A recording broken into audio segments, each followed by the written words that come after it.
Smoke. 4, 3. We've got ignition. 2, 1. We've got RIP takeoff. Rest up, brother, and condolences to his family. Welcome to another edition of Mouthpiece Included. Today we're going to be unpacking is primetime Deion Sanders unwittingly being used as a tool to put a dent into the First Amendment out there. If any of those who don't know, we'll quote you the First Amendment, and we're going to go from there. Plus, as always, we have some hot political topics as well. So stand by right quick, stand down, and stand by. We got some bills to pay. Please like, share, subscribe. The show will start in less than 2 minutes. Listen. TATN. Copyright disclaimer under Section 107 of the Copyright Act 1976. Allowance is made for fair use for purposes such as criticism, please like, share, subscribe. Comment, you can news pull up reporting, scholarship, and research. Fair use is a use permitted by copyright statute that might otherwise be infringing. Nonprofit, educational, or personal use tips the balance in favor of fair use.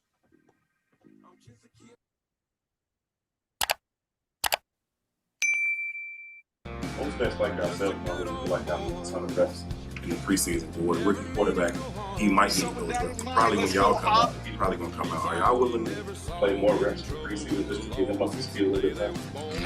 We will. Well, they pay us, so we got to do whatever they want us to do. That's kind of how that works. No, but we want to have a successful season, and we trust Coach that they have a good plan. And look, they've been thinking about all this for quite a while now. So whatever plan they got laid out for us to do during the preseason, whether it's in practices and games, we're going to be all for, and that's just kind of part of this process that we're in. So yeah, when they say jump, we're gonna have to say how high. So that's kind of the deal. The talent. I think he's got 4.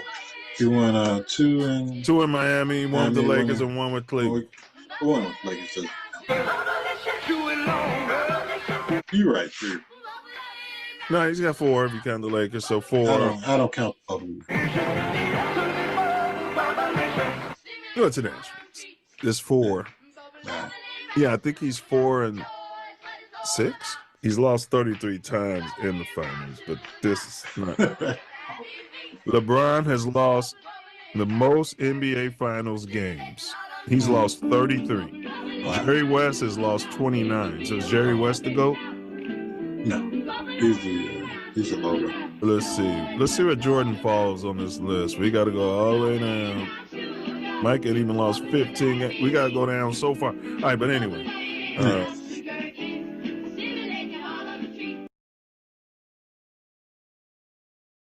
I was very, very angry because I was learning about the history of what happened to us. And that's what Roots did to me. It brought a lot of those feelings out of me. And I became very disturbed by it.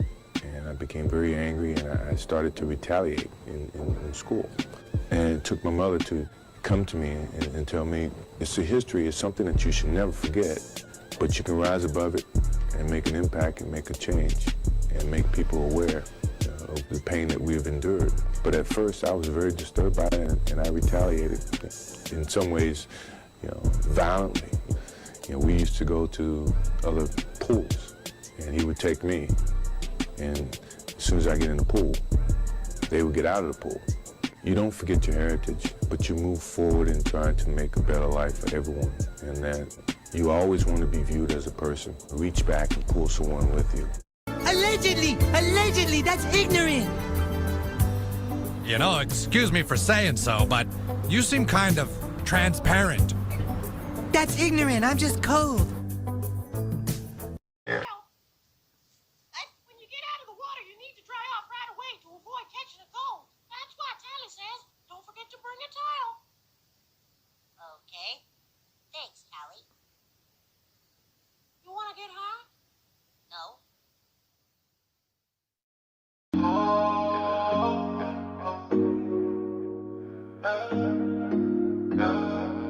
All right, let's do it. Karen, what you on? What you on, Karen? Hey, bring that beat back.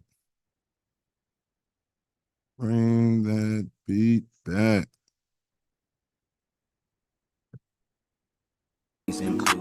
TATN, Information in the chat. 1 second, y'all. Better guard your grill. TATN, TATN. Oh, okay. That makes more sense. Mouthpiece included. Yeah, it's less weird. All right, just getting some information in from our sources here at TATN Studio.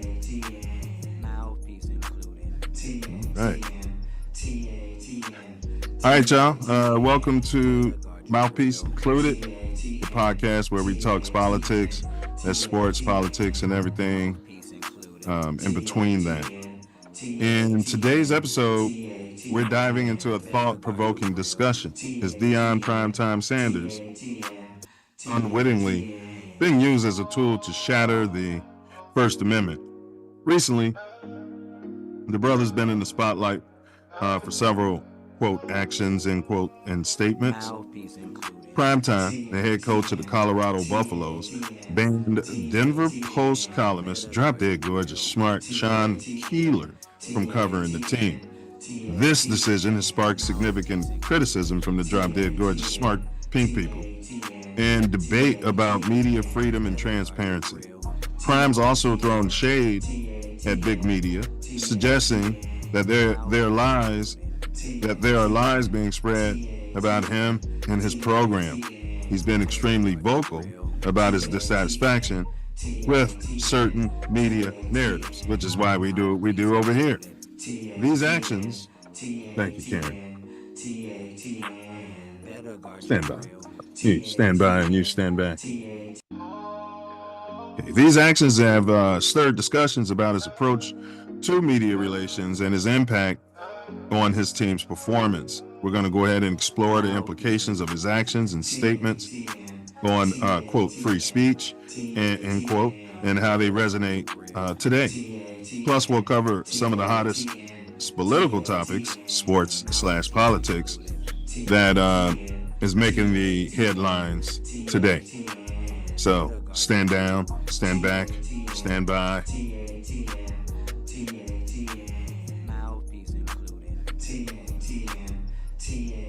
Or pull up. You know what I mean? But if you do pull up, don't forget to bring that mouthpiece.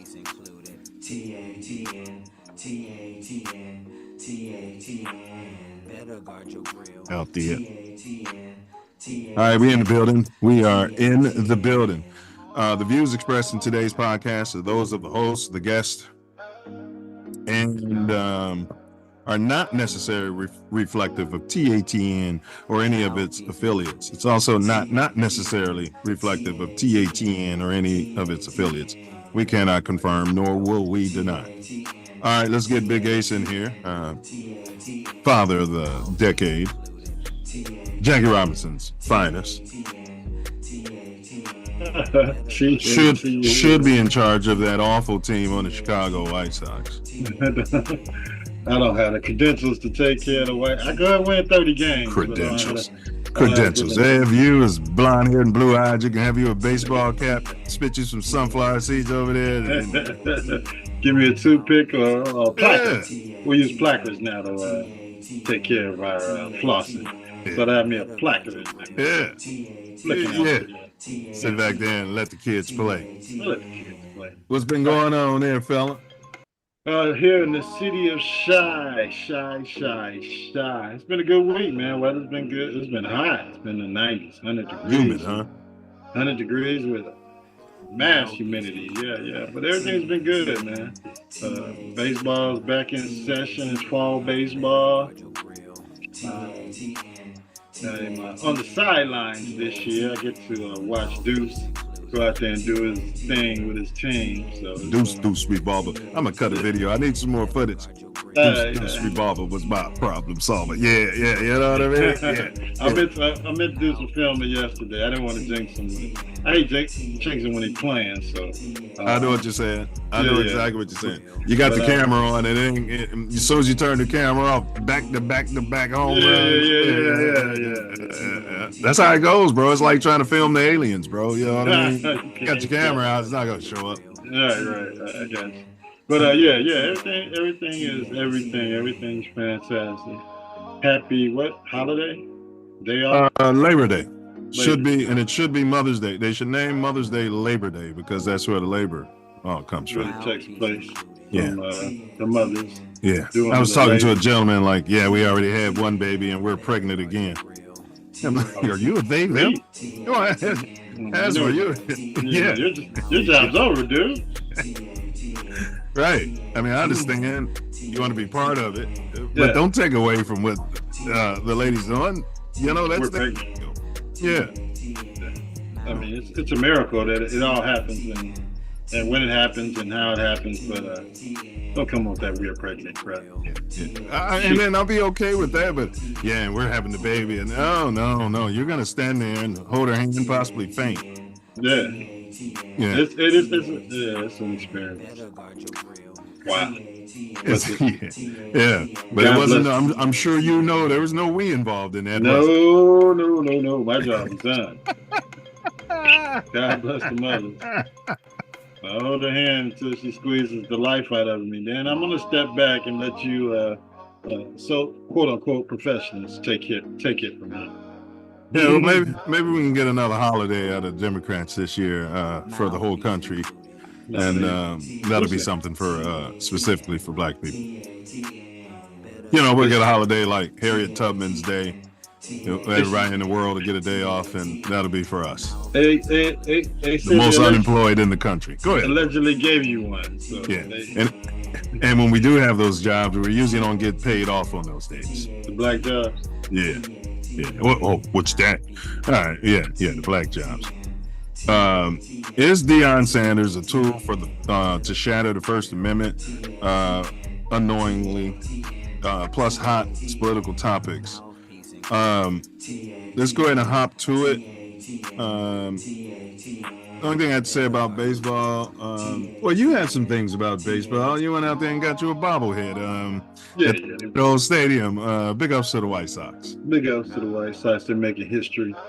I went to the game the other night, last night, matter of fact.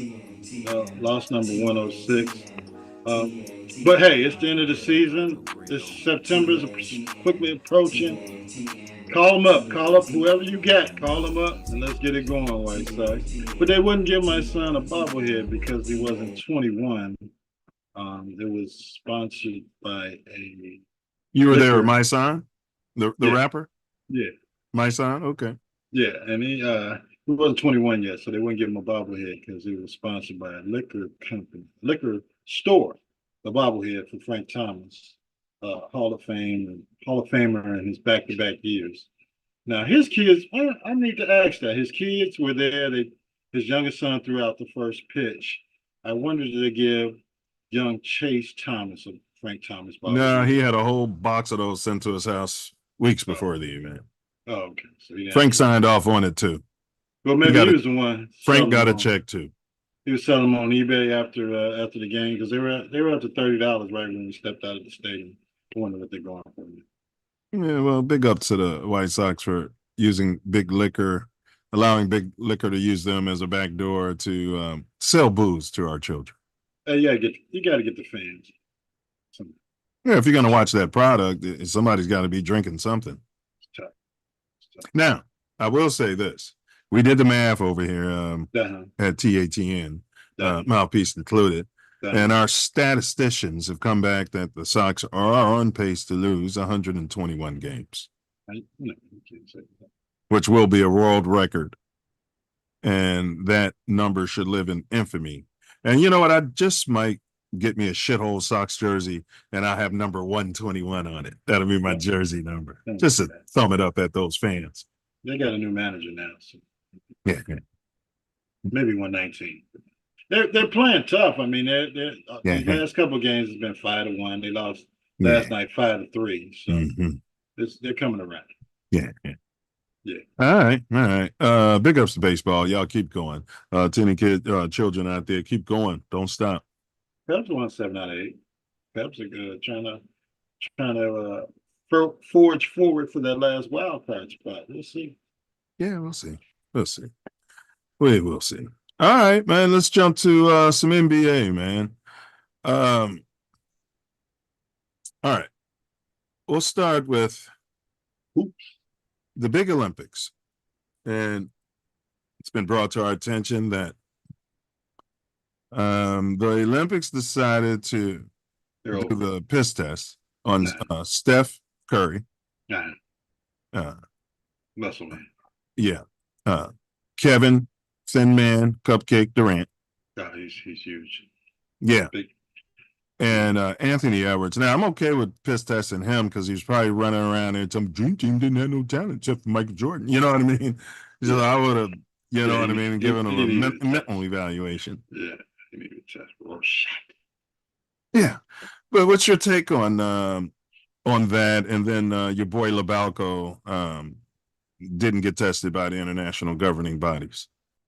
He's a senior member of the team, and there was no reason to test LeBron James because he's a quote unquote GOAT, and he doesn't need any testing at this point in his career. We just wanted to check and make sure the guys that had absolutely no possibility looked like they were using any performance. I noticed you used the word check multiple times. Do you think the governing bodies received a check not to put him on the list? Or is it random? Is it truly random? International testing, come on. We know it's not random. In Paris, no. It was all set up. Allegedly. That they were looking for specific players that might have been indulging in performance-enhancing drugs, going over there winning a gold medal in Paris. Paris. No. Of course, they weren't going to test LeBron James. It would have been an insult to the United States, and it would have started World War III. Yeah, I mean, I don't have much more to add to that. I just thought it was weird that you tested like the smallest guys on the team. Yeah. To make sure. And then the guy who's 38, 39, running around there dunking and turning the ball over, looking like he's on steroids. Yeah. Performance enhancing drugs. Yeah, you can't call it steroids. You never know what it is.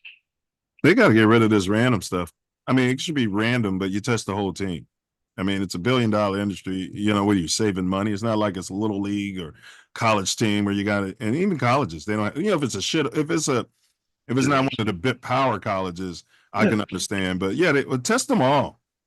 I mean, they supposedly are, except for when it comes to when they don't want to be embarrassed and they've already won a gold medal. Diesel's okay with steroids. That's my take on his takes. He likes yeah, I think he's okay with it. Why don't you get away with it? Yeah, I don't know. He's got some weird analysis about it. Maybe he'll come on and expound on his take of performance enhancing drugs and how they develop into these athletes. I mean, I don't have a problem with it in baseball because they weren't testing for it and they were making money off of it, and they brought back baseball through the alleged use of performance enhancing drugs for certain superstars that were able to hit 1,000 home runs in one season, and everybody sold more tickets to games, more beer. Yeah, but ESPN and Big Baseball did a whole series called the Juice Ball. Yeah. They were talking about the ball. They showed all this technology, and they literally used the term "juiced ball." Yeah, you talk about putting it right in your face, saying we're cheating. Yeah, I mean, come on, man. They showed the people that are making those damn balls. The ball's not juice. It was the guys hitting the balls. It was the guy pitching the ball, and it was the guy catching the ball. They were all juiced up. Allegedly. In your opinion. Well, now we got a clip. A lot of the crusty, untalented, and I'm quoting a current NBA player, Anthony Edwards. a lot of the crusty, untalented guys who play with Michael Jordan are apparently disheveled by his ignorant statements. But Ignorant. this is fair use. This is a clip from KG's podcast and also ESPN, and we're gonna react to it. All right, let's see. Mustache wasn't actually that bad. Ant Edwards made headlines when he gave his take that players in older generations of NBA didn't have much skill, and that Michael Jordan was the only player with skill. Former two-time MVP, NBA champion Kevin Garnett. Anything is possible. Surprised Money ain't responded yet. He's not gonna respond to that crap like that. He probably agrees. I mean, not that he wasn't playing against nobody, but Mike was so cold that, you know what I mean? It didn't matter. Your skill. He probably laughed it off and then said, offer him a jump man contract. See what he got. Well, the next time he does an interview, somebody's going to ask him. Take exception to what the rising star had to say. KG, how do you feel about Ant-Man's comments? If I'm being honest, bro, I don't think anybody in this generation could have played like 20 years ago. If I'm being 100, and this. You agree with that? No. Well, he said anyone. Yeah. Yeah, that's kind of a broad statement. But he's talking along those lines, almost like he's been watching the show. Because I was saying when this first dropped, man, it was a veteran Latin league, and he's going to talk about that too. And people weren't, putting you in the league and giving you 40 minutes on your upside. No, you were lucky to make a roster. Then you go out there and shoot all you want and run around out on the court and just shoot 3-pointers and see what happens. Man, you had to be the crusty veteran out for that position and show that you were ready for the league. You know what I mean? And you had to beat him in practice because he was going to pound you because you weren't going to take his job. He had to feed his kids. 100%. He had to buy his cocaine. Yeah. I mean, Booger Sugar legend. Yeah, and they weren't getting $50 million guarantees, and haven't done nothing. Yeah. Absolutely not. Absolutely nothing. All right. Fair use, ESPN. We don't want to hear y'all This is to Ant. This is to everybody in our league. Tatum, all y'all. Let me tell y'all something, bro. 20 years ago, bro, you couldn't get to a triple step back. We said and that. We had efficiency back in the day, my. So you're talking about skill. Yeah. But you guys able to lift your pivot feet and do your pivot foot and do you know what I mean, triple step backs. Take 6-7 steps to the hole and lay it up because there's no shot blocker back there ready to destroy you and the ball. Yeah. And there were no women, there were no female officials in the NBA back then. That makes a difference.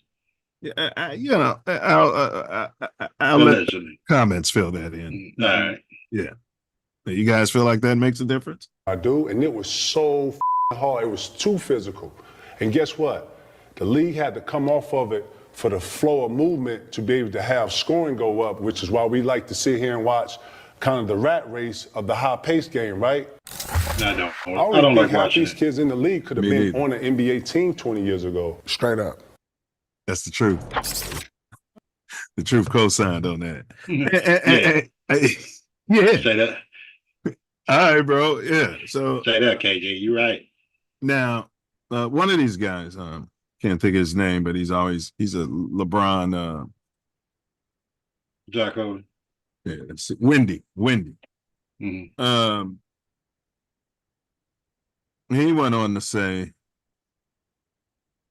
well, just like the guys back in the day would have been able to develop step backs and travel and play under the fluid, that these guys would have been able to adjust to the physicality. And you, in my opinion, you can't necessarily say that, bro.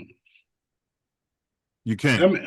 I mean, the guys in back in the day were physical, and I don't think. I mean, these guys develop fast twitch muscles and gym muscles, and all those kind of muscles, but they're not physical. And when you're physical in this league nowadays, you're labeled a demon. How many points do you think Sad Sellers, big ups Brad Sellers, how many points do you think he would have averaged in his rookie season with all the minutes he'd have gotten in today's NBA if he's a rookie today, coming out with his rank, with his size? Remember, he was supposed to be that. He was a stretch 5. Yeah. And if he was able to play without people bullying him and, you know what I mean, and knocking him on the ground and everything, what do you think Sad Sellers' numbers would have looked like? He would have been the American Wembanyama. I mean, I mean that was basically his game. He was before his time. He could have came out there and shot 3 pointers and had his four out there stretching the damn offense. Or even if he was playing five, he was 7 feet tall. He couldn't dunk. I mean, that's the type of player that flourishes in That's a today's hell of a NBA. take.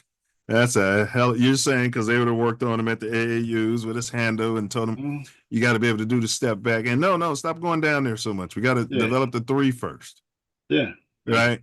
Yeah, your mid range and 3-point range is decent. Now we're gonna take Yeah. it to another level. Yeah. Yeah, What do you do? What are you doing in the weight room? there's no reason for that. He could have been as good as what's the boy at OKC? Thin man. The thin man, Holman. Not. Yeah. Yeah, I can't think of what I call him. yeah. Bread pudding. Yeah, it's a horror film. I can't think of what they call him. Yeah, but Yeah, they were about the same size. yeah. Yeah. So ultimately, I think the only thing about that take that maybe I didn't agree with, I do feel like there's some players today who would have been able to rise to the occasion and overcome what they needed to overcome. Yeah. I mean, they can only play with the rules that they're given. Yeah, The league has adopted this policy of 18, 19-year-olds. Yeah. that they hated when young guys was trying to do it when we was coming up. But go ahead. Yeah. They wanted to vilify what was that, the and one mixtape tour. Mhm. Yeah. That's what Chocolate they- Thunder. I mean, White Chocolate. White Chocolate and the Professor and what was my Skip man? to my Lou. Skip to my Lou. Yeah, they didn't want that ball. That's disgusting. That's not basketball. Yeah, that's You hero got- ball. Yeah, you got to get out there and you got to, feed the post. You got to in and out. You got to do the you got to play some strategy, run some plays. Nah, Strategy. yeah. What is it now? Strategy. Move the ball around the horn and shoot the three. Maybe somebody will go rebound. Maybe they won't. Hopefully it'll bounce back out to the 3-point line and you can pick that ball up and go and run and take another 3-point shot. I mean, it's crap. Mark's be running around the community. I got to get a new strategy. Yeah, I'd be like, spell that. You know what I mean? And then they'd be like, STRAGE. Right. Well, no, they'll spell it right. And I'd be like, well, what sound is a T? T. All right. And the S. Now put those together. And then so say the whole word, strategy. They never watch Electric Company. Electric Company. They can't Sesame pronounce those Street. words. They don't even have shows like that no more. They're showing all types of stuff now. Yeah, teaching how to be liquid on PBS now. Karen, I need you to share screen. What we're going to do is read an article. Chris Jones. Okay. He spent $1.5 million on chicken wings, and that got my beak wet. NFL star Chris Jones offers to pay. This is an article from people.com. NFL star Chris Jones offers to pay $1.5 million worth of stolen chicken wings. This is by you. After a cafeteria worker got sentenced. So she was allegedly, involved during the pandemic. They had extra money for food to feed the kids, and she was taking those chicken wings and getting them off allegedly. Yeah, give me that phone so I can get him on the phone and slap the shine out of him. Well, when Chicago defense lawyers saw reports that an NFL star wanted to put down over $1 million of his money to get a local cafeteria worker out of prison, he thought it was a hoax. Then he got a call from someone he understands represents Chris Jones, confirming the KC Chiefs' defensive tackle tweet, "I'll pay for the wings that she stole to get her free." Wait a minute. I don't know if it works like that, but you know what I mean? Keep going. I'm sorry. No, go ahead. Go ahead, bro. We need a new turf baseball field on the south side. If she wants to steal chicken wings and sell them and do whatever the hell she wants, that's her damn business. Send us some money to the south side where we can get a new turf baseball field. Yeah. Yeah. And at least she probably still got some of the money. You know, is she putting any towards it? Yeah. No. She's That's a lot of money, man. 1.5 million. Now that don't mean she got 1.5 million. She probably got at least 500 grand if she wasn't smoking. Yeah. Well, she's probably smoking. Let's look at the picture. They said she had a clean record. She all right, she got sentenced to 9 years, bro. Come on. That's a bit. How do you have a clean record and all of a sudden you just think of, yeah, I'm going to sell $1.5 million worth of chicken wings? Yeah, she might be a patsy, but 9 years seems pretty severe, bro. Yeah, for some chicken. But it's fraud. I mean, it's federal fraud too. That's federal time. Yeah, and she's got to do it. Now, let's see. In a case that has gone viral, Vera Liddell, who was working as a cafeteria consultant for an Illinois school district, admitted to stealing 1.5 million worth of chicken wings, which was 11,000 cases. Yeah, it's wired from between July 2020 and February 2022, according to her lawyer, Gregory LaPapa. The chicken wings were intended for underprivileged children receiving free lunches during the pandemic shutdown, he says. Now, I see your point. Yeah. Give that money to the underprivileged children, right? Right, yeah. O'Byrne says the church-going 68-year-old woman from Cook County, Illinois, who had no previous criminal record, made false orders of chicken wings, which she then resold and gambled away the proceeds. So that's her issue. She's got a gambling issue. She's got a gambling problem. There's no reason to give her 9 years. If she's a gambler, get her some damn help. Like you want to evaluate all these serial killers and find out what's going on with their brain. Get her some damn help on the gambling and give her, whatever time, restitution. And that's that. She's 68. Right. She'll die in there. She's just a little sweetheart that's got a gambling problem, says O'Byrne, adding she feels beyond terrible about all of this. This is totally uncharacteristic of her. It was the disease taking over. In the NFL, all these people, they're inviting the gambling into the sports world. Well, they love the gambling. So yeah, it's because they get kickbacks. Yeah. I mean, they're helping each other and their families by getting the gambling going. They got all the actors and all these famous people, doing commercials for the gambling. Yeah, the influencers. Yeah. I'm surprised that bobblehead thing didn't have big gambling on there right under Benny's Liquor. It's coming. They're building a big casino down in on the Riverwalk in Chicago. They got it coming. Yeah, and they building one over there on Halsted, bro, out there towards the Wind Creek. Yeah, Homewood, yeah. And all those shithole little hotels around there, they're gonna get remodeled. Same thing they did around here at the SoFi Stadium. Oh man, yeah. Especially with the basketball stadium coming too. My goodness. Yeah. All right. Records obtained by people show that she was struggling financially. She filed bankruptcy at least twice in Chicago courts in 2009 and 2016. That was probably the gambling too, mixed with a little poverty. Yeah. But she sounds like she might have some college degrees because she's a consultant. I thought she was a little, cafeteria lady. Cooking chicken wings. They didn't give her that much access. Yeah. Oh, yeah. You're right. But 2009, I mean, she just had poor habits with her finances. And she was given, I guess, the ability to order these wings. And I don't know who she was selling them to, or giving local Harold's Chicken or Uncle Remus, or I don't know where they were going. She was bringing them to the casino, selling to the same. All right, we'll clear up your debt. Yeah, bring us about 1,000 cases of wings, and we'll take something off the books. Yeah, and we'll sell them back to the same people who come. Give them, we'll give perks to the people who are coming in here, losing $500. We'll give them $5 worth of chicken wings. She got 6 days credit. Yeah. Now, on Friday, August 9th, Liddell pled guilty. So she pled guilty to 1 count of felony theft. Damn, of more than $1 million. That's a lot. It was in Cook County's 6th municipal district court, so it's not a fair case. 6th district is it's county. Yeah. Maywood? Yeah, probably Harvey. Maywood, one of them.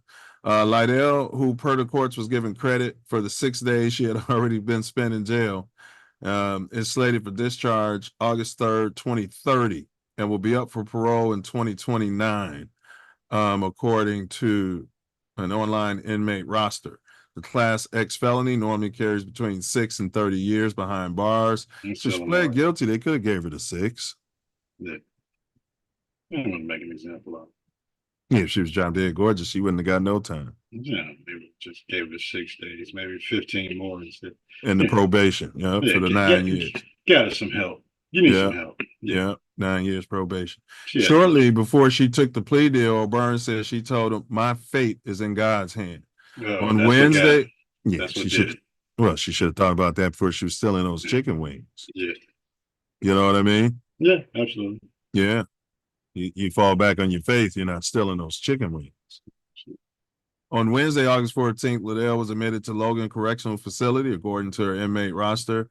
That same day, O'Byrne learned about Jones's tweet.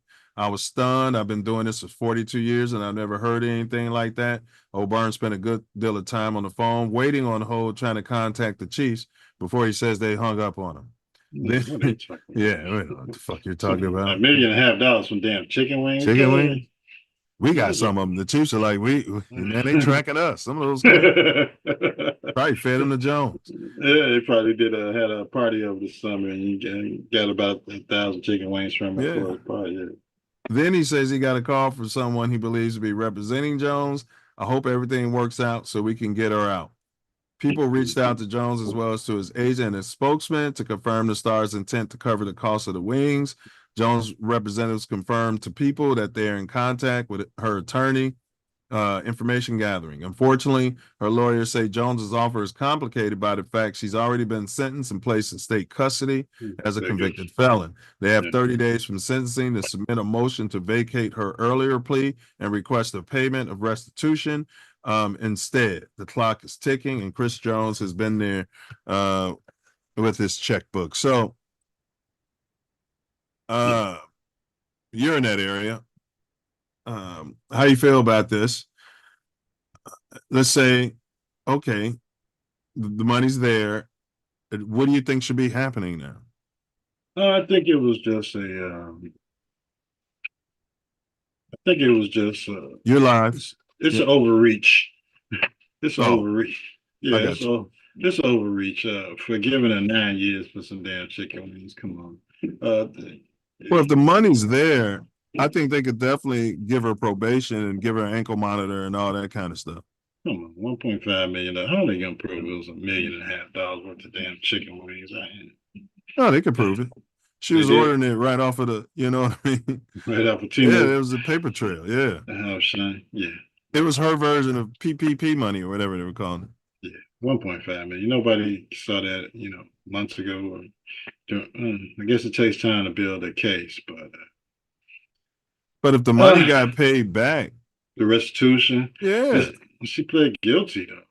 Yes, you plead guilty, you pay back the restitution plus any fines and costs, and you should be on probation for the rest of the sentence. And then if she goes out there and does that again, she gets those 9 years automatically, and then whatever else. She won't have a chance to do it again. But this is tough. Yeah, let the woman out of jail. Get her some help. Get her some gambling. Send her to Gamblers Anonymous or wherever the hell she's got to go to get some help with a gambling problem. And let's come on, man. Imagine if she was Brett Favre and he stole some money from poor people. You know what I'm saying? Allegedly. Yeah, there's no charges against that man. Allegedly. It was nobody even thought of making any charges against him. And now you got this poor woman, 68 years old. 68. With only the possibility of getting out of jail in 2029. So what's that? 5 years from now, should be 73 for some chicken wings. Take the money if this athlete is willing to produce the check, write the check for her, and let the woman out and get her some help. Take the money. Otherwise, Ace, your taxpayer dollars is paying to house her. Yeah. And you got all types of migrants and people running around, and they're claiming they don't have, the ability, no more room to house them. Well, He got this they lady got in. plenty of money to house them. They house them and giving them the link and the health care and the vouchers to live, and Well, it's just want. interesting how when she said it's all in God's hands, all of a sudden an angel came out. Do you know what I mean? And she, you know what I'm saying? She might get out, bro. I think it'll be good. If I was a judge, I'll let her stew for about. I'll say, look, Give her a year. yeah, and I'll let her out. I'll take the money. We'll let her out. And the other 8 years is going to be probation. Yeah, yeah, yeah. There's no reason, especially it's a Cook County, and you've And she gone could do some good in jail. Talking about God and stuff. But go ahead, bro. and you've She ain't gone gonna be in to Cook County. She gonna be in the penitentiary, bro. you've gone to this bail system in Illinois for non-violent offenders. I mean, she's she finessed some chicken wings. If you got somebody willing to pay restitution for what happened, and you feel that she served good time up until now, let the woman out and move on. Apparently, she's not a snitch either, because there had to be some big players, man. That wasn't just $1.5 million. There's restaurant owners. It's bigger than her. Something. Yeah, somebody knew something. I mean, somebody working in the school system knew something. She wasn't just getting that money and keeping it herself. I don't think she was running that hoax to just benefit herself and her gambling habit. Somebody else had to have a hand in it or knew something that was going on. Let the woman out. Yeah. And I'll get Chris Jones on the phone and see if he can donate to Jackie Robinson West Little League. Big ups though, man. I can't knock him, man. Mm-hmm. You know what I'm saying? Big ups to him. All right. So Karen, we want to bring up this 50-man roster. The Bears. The Bears. All right. Here are the players who are waived: Austin Reed, Brendan Bates, Theo Benedette, Jake Kern, Jeremy Cromwell, Deshaun Mallory, Micah Baskerville, Carl Jones Jr., Leon Jones, no relation, Reddy Stewart, Ro Torrance, Cameron Lyons, Corliss Waitman, punter. So they were waived by waiving 13 players, releasing 9 veterans. Okay. So we're not saying that. Yeah, what do you anybody? Austin Reed, is he the only one? Anybody on there jump out at you, or you like we should have kept him? Well, a lot of them have been re-signed to the practice squad, like Reddy Stewart, who had a great preseason. All right. Austin Reed, he's an undrafted free agent. Don't he play for the Lakers? That's his cousin. Okay. Yeah. But I mean, they re-signed a number of these players to the practice squad, and they're going to do. I mean, they got a hell of a practice squad. The guys clear waivers, so All right, enough of that list. Next man up. All right. The following vested veterans, players with at least 4 accrued NFL seasons, were released, making them free agents who are able to sign with any team. Brett Rippon, no relation. Kari Blasingame, they re-signed him. Colin Johnson, Stephen Carlson, Aviante Collins, Byron Coward, Greg Stroman Jr., Adrian Colbert, to various more. Now, what's going on with those guys? Any comment about that? The majority of those guys are on the practice squad, the current practice squad now. So they're earning some decent money on the practice squad, like 15, 20 grand a week. Nobody signed him? No. Surprised nobody signed Greg Stroman Jr.? Yeah, I am. I'm surprised nobody took a flyer on Reddy Stewart either. But once you sign these guys, you got to sign them to your active roster. Yeah, you got 53 guys that went through training camp with you already. Yeah, so yeah. Unless you think this guy is going to be a star right away or soon. Well, I mean, when you're ousted with the great D-backs we got, it doesn't necessarily mean that you can't play. It just means that, you know what I mean? Yeah, that's why I was surprised that a couple of these defensive backs that we had weren't attached to some other teams, because I know teams need these defensive backs, and the guys that we have running around out there in preseason, they weren't slouches, even though they were second, third, and fourth strings. They were athletes. They were athletes, and I'm glad nobody signed them because if they come and try and get him now, I think the Bears might have to get a compensatory pick if they sign him off our practice squad now, and they'll go to a team where they'll be on the 53-man roster. So I'm happy to see all of them back that made it back, and hopefully we can develop them in case we have any type of injuries during this marathon of a football season of 17 games and the playoffs. Soon to be 18. All right, so the Bears kept 2 quarterbacks on their roster, Halter Top and Bilbo Beijing. Did we signed the third one, right? I think they ended up. Well, they went to the practice squad. That's crazy. Yeah, we only got 2 quarterbacks on the roster, bro. Who's gonna come in? You don't have Walter Payton to come in there if something goes wrong. Who's the emergency quarterback? I'm sure we got plenty of athletes on the team. So probably gonna be Hall of Fame Jones. They're probably getting him ready for that. He's a Swiss Army knife. Yeah, he's a Swiss Army knife. Yeah, well, jack of all trades, master of no position. I'm glad he made the team. Yeah, you guys go hating on Bayless. I mean, but he's got his rookie contract. Once his rookie contract, they're not gonna keep.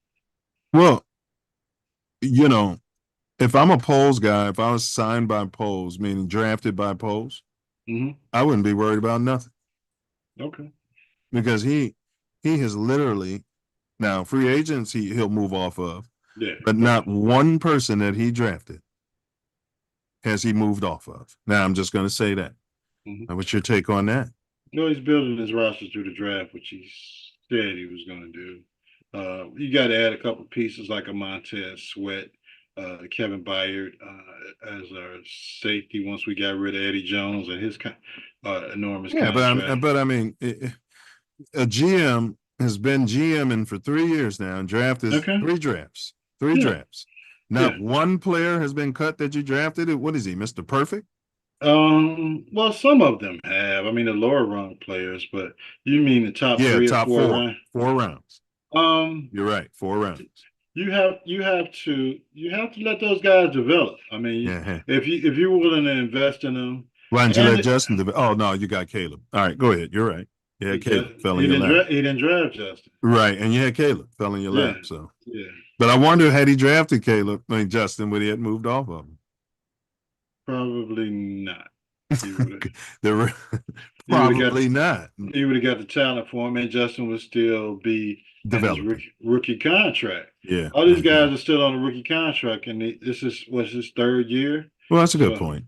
Yeah, that's a good point. If they're doing well, you got to pay them more, and if they're struggling, you keep them poor and stupid. Yeah, jettison. All right. Now we kept 3 tight ends: Cole Kmet, Gerald Everett, and Mercedes Lewis. Yeah, we knew that. But you're running at 12 personnel. I would have probably kept one more. They got one more on the practice squad. He's poor in it. All right. Stupid. Poor stupid. They got 10 offensive linemen. Big Braxton Jones. I'm still getting mixed reports on him. Big Darnell Wright. Kieran Amajuji. He hasn't really practiced or anything. Coleman Shelton, Doug Kramer Jr. Relation? Is he related to Doug Kramer Sr.? I mean, wasn't there a quarterback? Oh, I'm thinking Eric Kramer. All right, my fault. Mixing them up with Doug Williams and Eric Kramer. That's what happens when you get old children. Yeah. Tevin Campbell Jenkins. We're looking for Tevin to have a stud year this year. Big Nate Davis, Bill Murray, Ryan Bates, and Matt Pryor. You okay with that line? You okay with what we're coming in with in the trenches? Yeah. I mean, everybody's always looking for the next great left tackle. And some stud guards. We know we got it. We know we got a stud at right tackle. Braxton Jones has developed and has gotten stronger the last 2 years. Even when he admitted to the whole NFL, he couldn't stop the bull rush, but he's gotten better at that. And we got next year. We go back into the draft and get us, a tackle or another guard or whatever, or a center, whatever we need out of the draft next year. It's a marathon. It's not a sprint. And we'll be able to attack those positions in the draft as well as defensive tackle next year. And, hey, we'll be all right.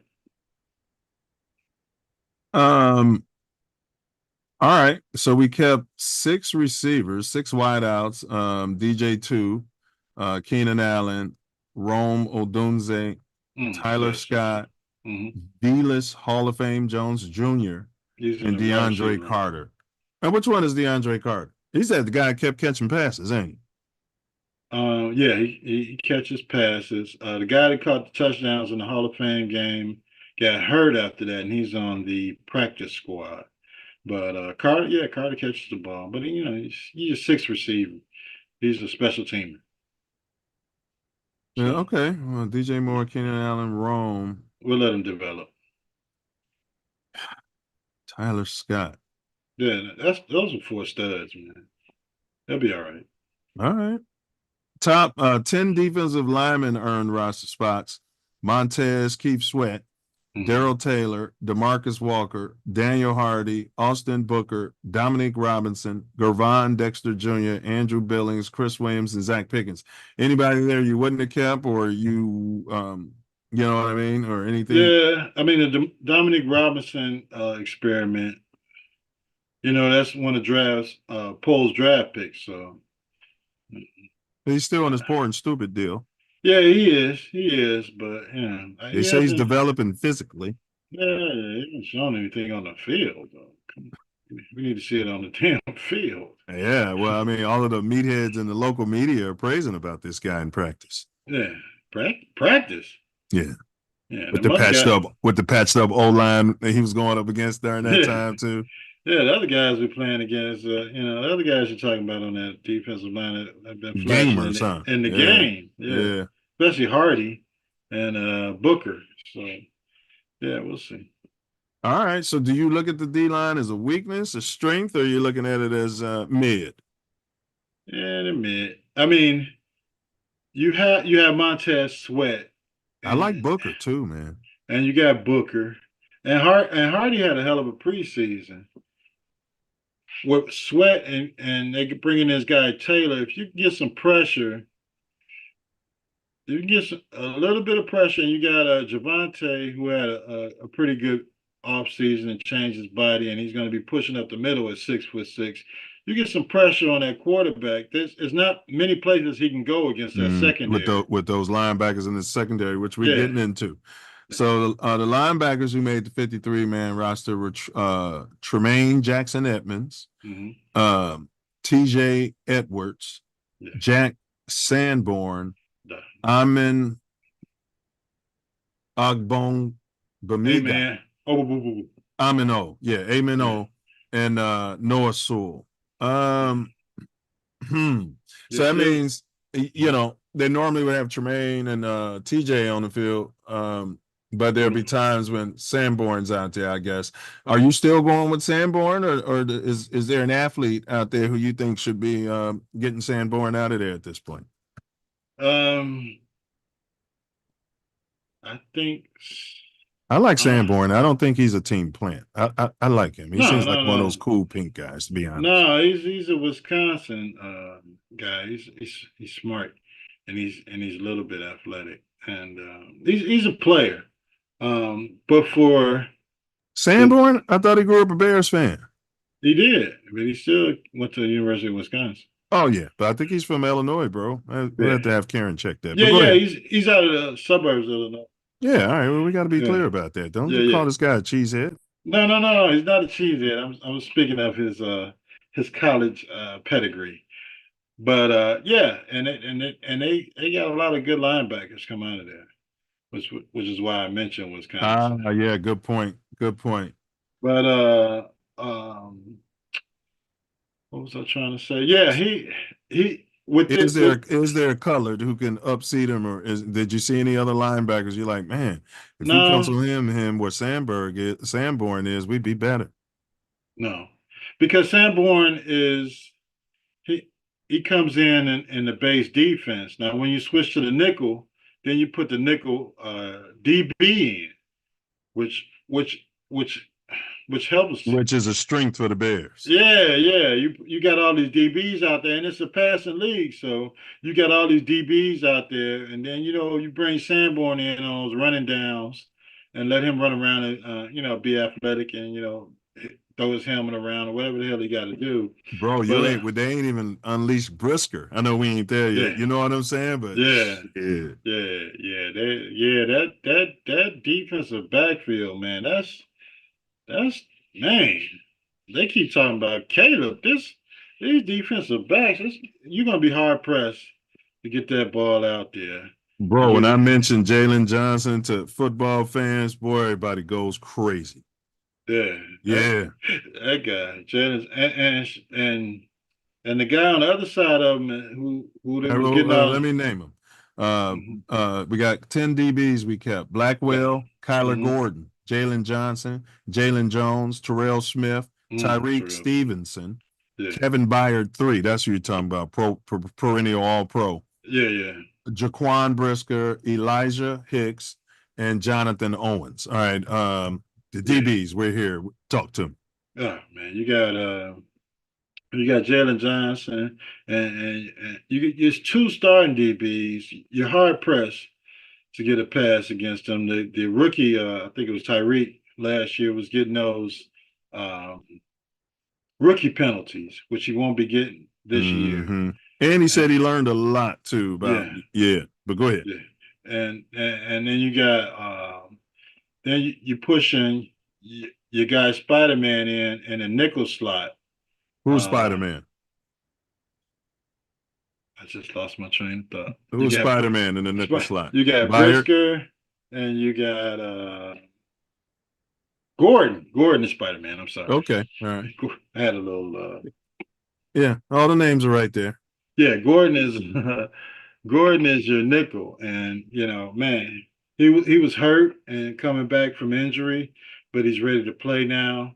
And you got Brisker and Byard at your safety positions. And you can still run in, a Terrell Smith when one of your DBs get tired. Man, they got somebody gets hurt. You're not bringing in a bum off the practice squad. Man, you're bringing in a guy who could be starting any game. And even the guy needs a blow. You're bringing in somebody that's top tier, ready to play at the same level as the guy that just came out. Yeah, it better be one of the cheerleaders in that scenario. What are we talking about here? We're talking about bringing back the Honey Bears, but no, these I mean, their DB room is super competitive, and they got 2 or 3 guys on the practice squad. What's the best room on this team? Those linebackers are pretty damn good too, bro. Yeah. They play well together. They had to get used to the system last year. So once they figured out the system, strong running back room, and you got the wide receiver room. So, which room? And the quarterback room. Yeah, well, he's a rookie. Yeah, okay. Still a rookie, but I love that quarterback room. But I'm not gonna. It's definitely. It's not the. I don't think it's the best room right now on the team. No. But I'm just saying it's a strong room as well. I would have to go with the DBs. You're gonna go with the DBs, huh? At this point, I'm going with the wideouts. All right. I'm gonna take the wideouts. That's fair. Yeah. The DBs is predicated on what the D line gives you to a certain extent, and I don't know. Keenan Allen said he couldn't catch anything against Jalen Johnson in practice. 100%, which means that D line was giving him something. Because you remember how the Bears were struggling offensively in practice, but when it came out there against vanilla, and that's everything. You guys got to understand, vanilla is vanilla. Yeah. When they start showing their packages and running those zones, it's not going to be as easy for Caleb and all these other guys, man. Y'all got to understand that they got a lot of learning to do. Well, so does the defense when you're running Keenan Allen and DJ Moore, and then Roma Dunze at 3, and a damn tight end and Swift. Oh my God, man. All right. So their 3 specialists are kicker Cairo Sanders. Now this punter, Torrey, no relation. Torrey Smith Taylor. Yeah. Supposed to be a beast. Yeah. I mean, he was the kicks he was putting down in preseason. My gosh, this guy just. We should start a fish restaurant and then sell the long snapper And call it the Patrick Scales. Look, it's even a fish name. You know what I'm saying? For sure. I ought to call him so we can come up with an online concept. You know what I mean? Snapping Ghost Patrick Kitchen. Scales. Yeah. Yeah, you're giving away too much out here. Yeah, let me get the long Mouthpiece snapper. Incl. Patrick Scales. Let me get the Patrick Scales. Yeah. Patrick Scales large dinner. Yeah. Yeah, but Torrey Taylor, yeah, I mean, he was a weapon at Iowa, and even in the preseason, the kicks that he was putting out, man, is unbelievable. Kicking the ball 65, 70 yards, or pinning the ball within the 10 yard between the 10-yard line and the goal line, and it's going out of bounds. Yeah, just trickling out of bounds. Man, this kid is a weapon. Just like we had a weapon in Devin Hester, he's a weapon on special teams. All right, let's go back real quick. Quarterback room, give it a grade. Quarterback room, I'll give it a B+ right now. Damn. I'll go with a B. All right. Tight end room, you got the company plant, Gerald Everett and Mercedes Lewis. I'll give them a B. Same. Receiver room, DJ2, Keenan Allen, Rome, Tyler Scott, Hall of Fame, Vilas, and DeAndre Carter. Speed and knowledge, I give them an A. 100% agree. I say A-. All right. A-. You got Hall of Fame in there, so you gotta take the minus one. Yeah, it would have been a B+ if he wasn't in there. Now we got the 10 defensive linemen. What grade are you giving our defensive linemen? Yeah, look at it in its totality. I'll give them a B- until they prove something on the field. I agree. B- is a solid grade. How about that linebacker room if they're not getting too old? Because, clock's ticking on one of them. Those guys are young. All right. All those guys in their mid-20s. All right. I give them a B+. All right. I'm not going to argue. I agree. Defensive backs room. Yeah, that's definitely an A. You're not going with an A+? Not yet. You're going with an A? We need some picks. Once they start turning over all these teams, I'll give them an A+. I'm going with an A. Did we do offensive line? Offensive line, which is great for that? Offensive line is a solid C right now. I'm hedging towards B- to C+. I'm going to go with C+ right now. They haven't played enough together, so yeah, I'm gonna stay at a C. And they looked pretty solid, man. Like with the pockets, it was creating from here and there. Yeah, you got you got a quarterback much like JF1 that can elongate the play. It's just a matter of what is the end result of elongating the play. Now JF1 would eventually take off and run. But I think Caleb looks more to pass, is which what the coordinators has set up, and you also have to look at the fact that we've got a new offense and a new coordinator, as opposed to a guy that's making shit up by the seat of his pants and hoping it works out. Yeah, and thinking JF1 could play anything like Aaron Rodgers, like yeah. Okay, Dante Purified, big ups. He said this roster is solid. We're about to grade the entire roster now, Ace. But before we do that, I'm going through this chat. Special teams, what grade are you giving them? Special teams, definitely an A. Vilas back there? Well, yeah, even with Vilas back. I mean, the kick return game has especially the kickoff return game is set up to aid the kick returners. All the coaches are complaining about that. They said the league's probably going to rescind that new rule, but go ahead. No, they're not. No, they're not. They want action, but the league is looking toward allegedly safety, and it's probably about the safest way they can. Why don't we do flag football for the kickoffs and punts? You know what I mean? They have a little flag out there. Well, they had it the last few years. I mean, guys just come out and kick the ball through the end zone. Yeah, but if you're worried about it, just let them come out and everything. You can't down it. No more downing the ball, but you can't get tackled because we're doing flag football through No. special teams since we care about injuries. Yeah, well, Even we the are. quarterback should have a flag too. You shouldn't be able to tackle the quarterback. Well, It's coming. It's probably coming since It's it's going to be coming. the Olympics soon. But, Yeah, you're laughing, but it's coming. it's not coming. All right, so let me go through the chat, and then we're going to give an overall grade for the roster. Dante said this roster is solid. The window is 2 years. Man, I say a 4-year window, bro. Because At to least Ace's 3. point, they young, man. At least 3. All right, we got 2, Because 3, and 4. The He majority of said, the team is in their mid-20s, like 25, 26. yeah. But they're going to want more money, and it's going to blow up in your face when it's time to pay them. So Yeah, maybe that's where he's coming We're going from. to draft some more players and get rid Some of more porn stupid. All right, Yeah. Dante said defensive front 4 is good, but he doesn't trust the depth. Right. He's right. The front 4 is solid, especially with the addition of Taylor.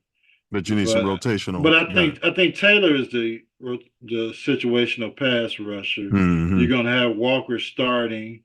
You got Pickens and Sweat and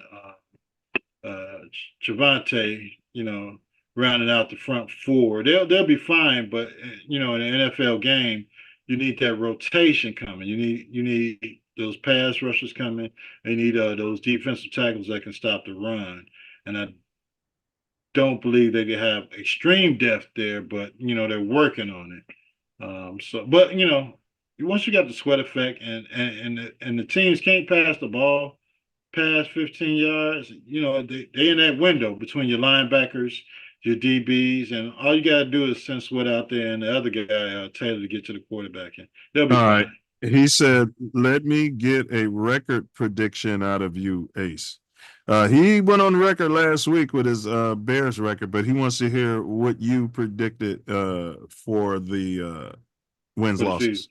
I'm still at 12-5. Yeah, Dante. So I had 11-6.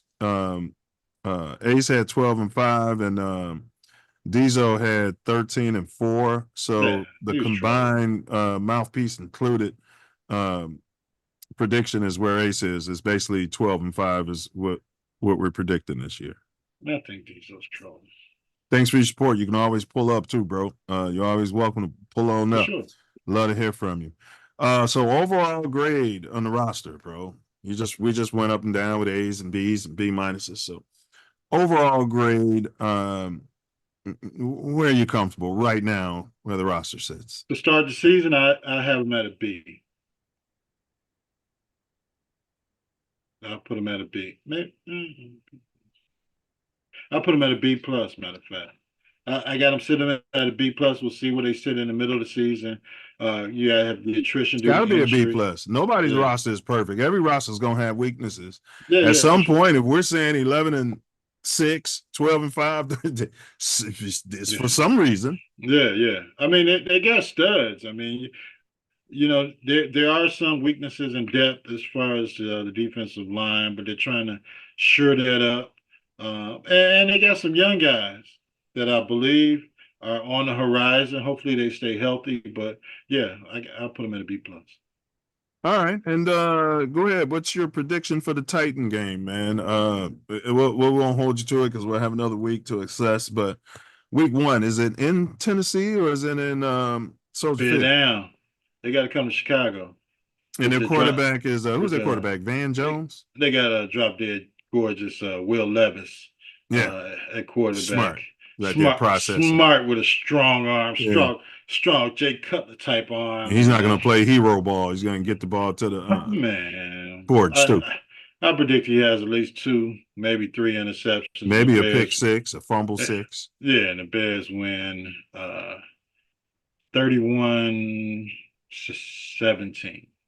Ooh, you're giving them a lot of points, meaning Titans.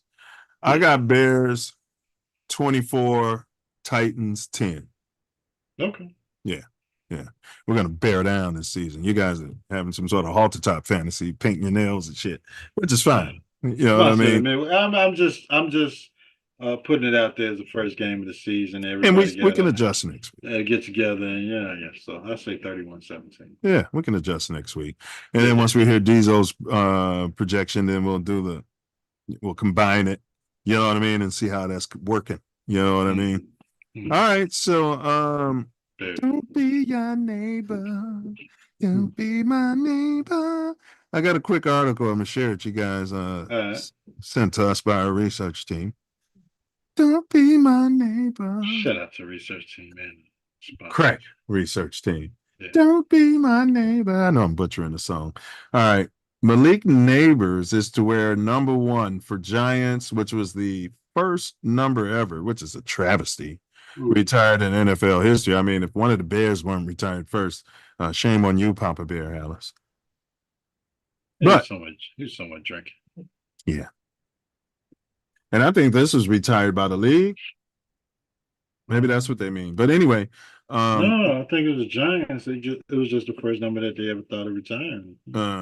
Ain't nobody ever thought about retiring numbers, huh? Mm-hmm. Yeah, baseball does it, but we never thought it. All right. As the Giants honor their 100th season, all right, we're not reading that. Neighbors, the 6th overall pick in 2024 out of LSU, has gotten permission from the family of Ray Flaherty to wear number 1, which became the first number retired in professional football history at the end of 1935.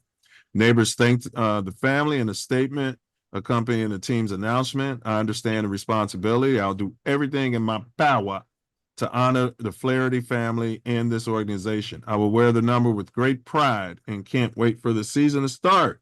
This guy literally wore number 8 in his days as a standout wide receiver at LSU and wore number 9 for the Giants in the preseason. Yeah, shame on Papa Bear. Flaherty is a pro football Hall of Famer who led the Giants to NFL championships more than 30 years before the inception of the Super Bowl. He was a 7-time first-team All-Pro in the late 20s and 30s. There was no talent. He was the only guy with talent back then. Yeah, we had Red Nobody Grange. else had talent. We had Red Grange running around for the Chicago Bears. Yeah, Sam was around a year. He spent on the sidelines in 1930, coached football team at his alma mater, Gonzaga. Okay, blah, blah, blah. Flaherty would later coach modern-day Washington Commanders from 1936 to 1942. He died in 1994, 9 years before Neighbors was born. But we don't care about that. Okay, so what's your take on this? I think, first of all, my take is shame on Neighbors. But go ahead, bro. I mean, yeah. I thought it was his number in college, and it made, 1 or 9? 1. I thought 1 it was his number in college, but it wasn't. It's like a guy who wore number 20 in college, asking to wear Michael Jordan's number. Yeah, or Walter Payton's number. Or Butterbean. Yeah, it's blasphemy. I mean, come on, man. You had a number. You had a number in the preseason. Well, why the hell do we have to unretire the first number ever retired in professional sports, professional football, for you to wear? What the hell's going on? And you know what? Shame on the family. If anybody got out there, leave it in your will and your trust. If you got a number retired, that nobody has the authority to authorize anyone. Michael Jordan, if you're listening to me, to wear this. Yeah. It's a damn train wreck out there over there in New York. I don't know. I don't think they know what the hell they're doing. Well, they devalued their running back, and they've sucked ever since. Yeah, we're gonna put you out there on the market. He's not Zach LaVine. Where's Saquon? It was Saquon. He's in Philadelphia. He's gonna ram it up there. Are you serious? Twice a year. Every year. He went to Philadelphia, man. They're like, oh well, we're not happy he went there, but hopefully, and good. What are you talking about? He went to a team in your division, man. You told him to go out there and find a contract and to give us a chance to match it. The only reason Danny Dimes could make a completion because he threw a lot of balls to him. That guy would stand up and block. The whole defense was loaded 8-9 in the box to stop Saquon. They couldn't see that.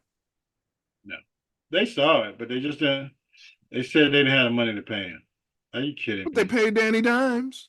Oh yeah, well they realized the mistake that was, and it'll be further exacerbated in this season the fact that they needed to get a quarterback instead of Philip Neighbors. They should have got the Penix kid, whoever was available, Michael or Penix Jr.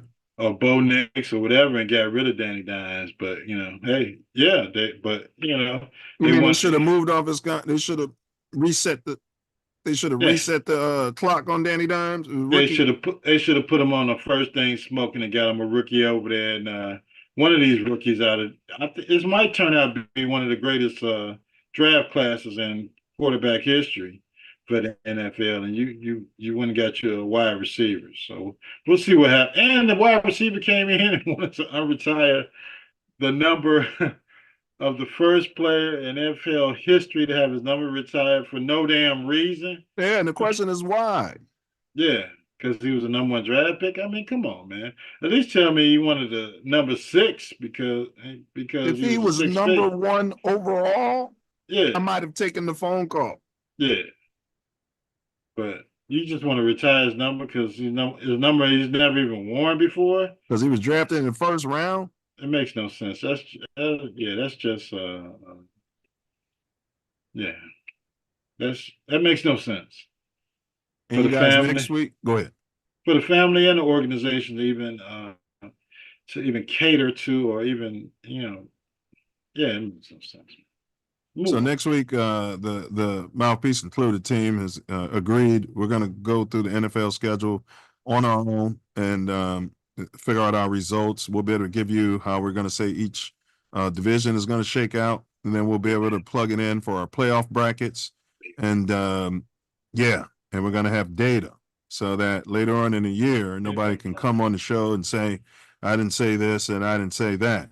I'm asking these guys to type it up, use some sort of form so that I can have it and we can have data. Yeah, we got a third member of our crew that always says he never said this, never said that. Yeah. Sat on here and said DJ2 is not a true number 1. Now he's never said that. Now he's never said this. You know what I mean, man? Is Deion Sanders a tool to shatter the First Amendment? Plus hot political topics. Before we move forward, did you have anything else to add about the Bears you wanted to talk about? Oh, this preseason game coming up. Preseason's over. It's over? Regular season is next on week. The 10th. Oh, yeah, you're right. Yeah. Next Sunday, we play the Titans, baby. Yeah, you're right. You're right. All right. Drop Dead Gorgeous, Will Levis and the Tennessee Titans are rolling into Chicago to see if they can start their season off with a win on the sunny lakes of Soldier Field. He's processing. Smart. Man, getting them in and out the huddle. Are you kidding me, man? They devalued their running back. They gave him to the Ravens. You big dummy. They should have paid him whatever the hell. You got pretty much a rookie quarterback. Why the hell wouldn't you pay your one of the best running backs in the league? He's been trucking people for years, whatever amount of money he wanted. But that's these GMs nowadays. They're stupid. I digress.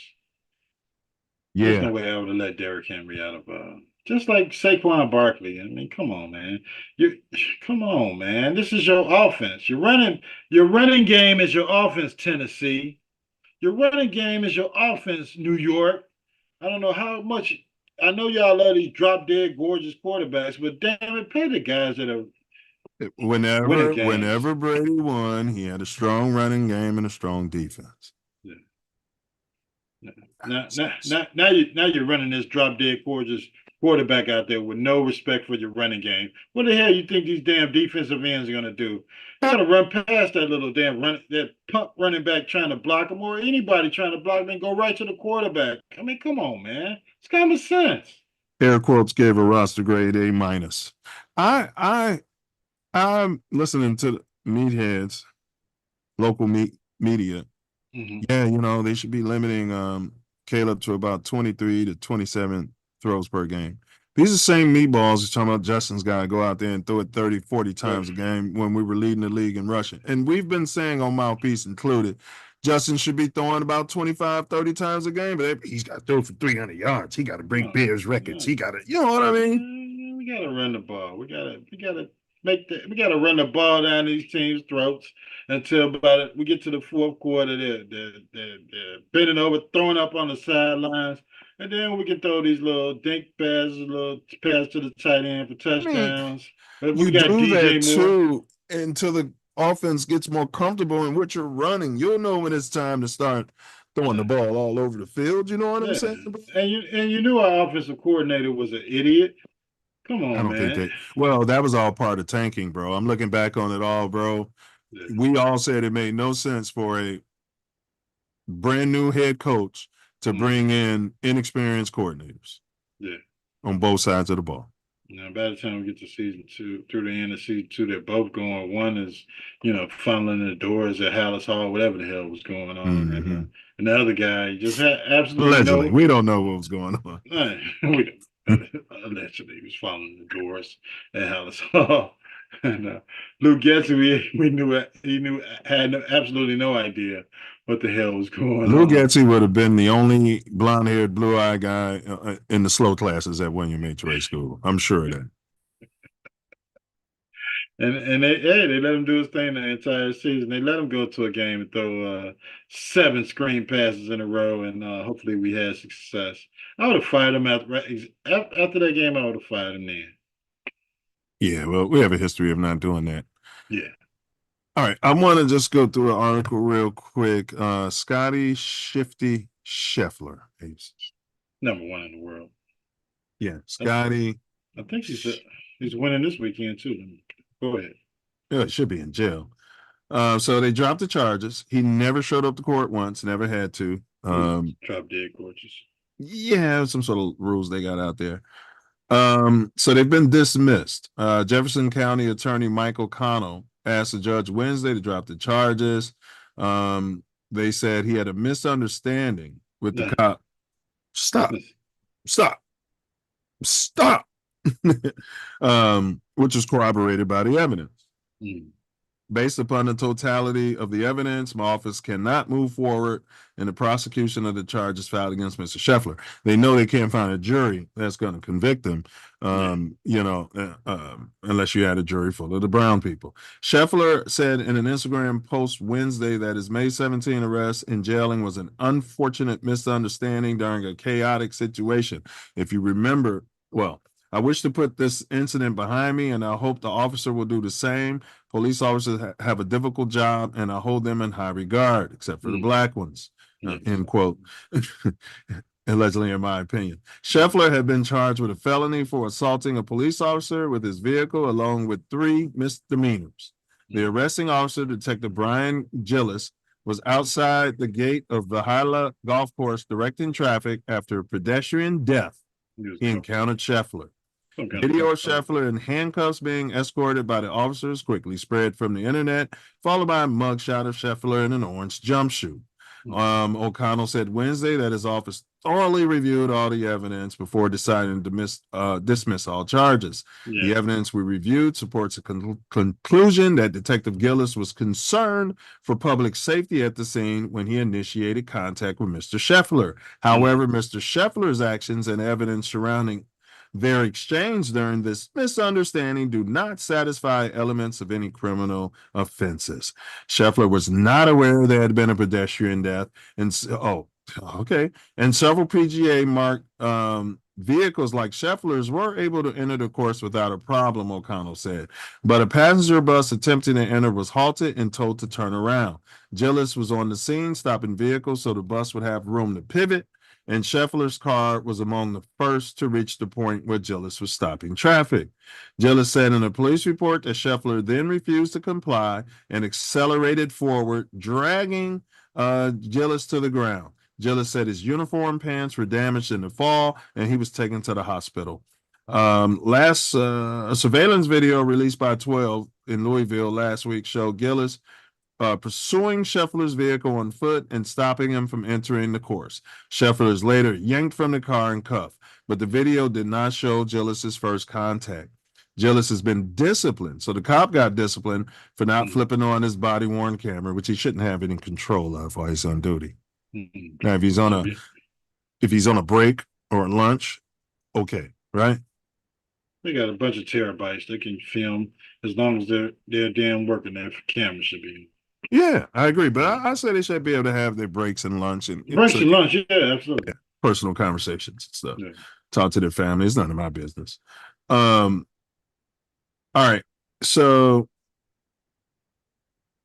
the famous golfer spent a brief stint in jail, then returned to the course for the second round.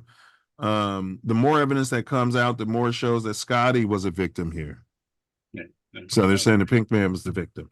And I think everybody sees something like this happen and realizes they're one wrong turn from going to jail themselves.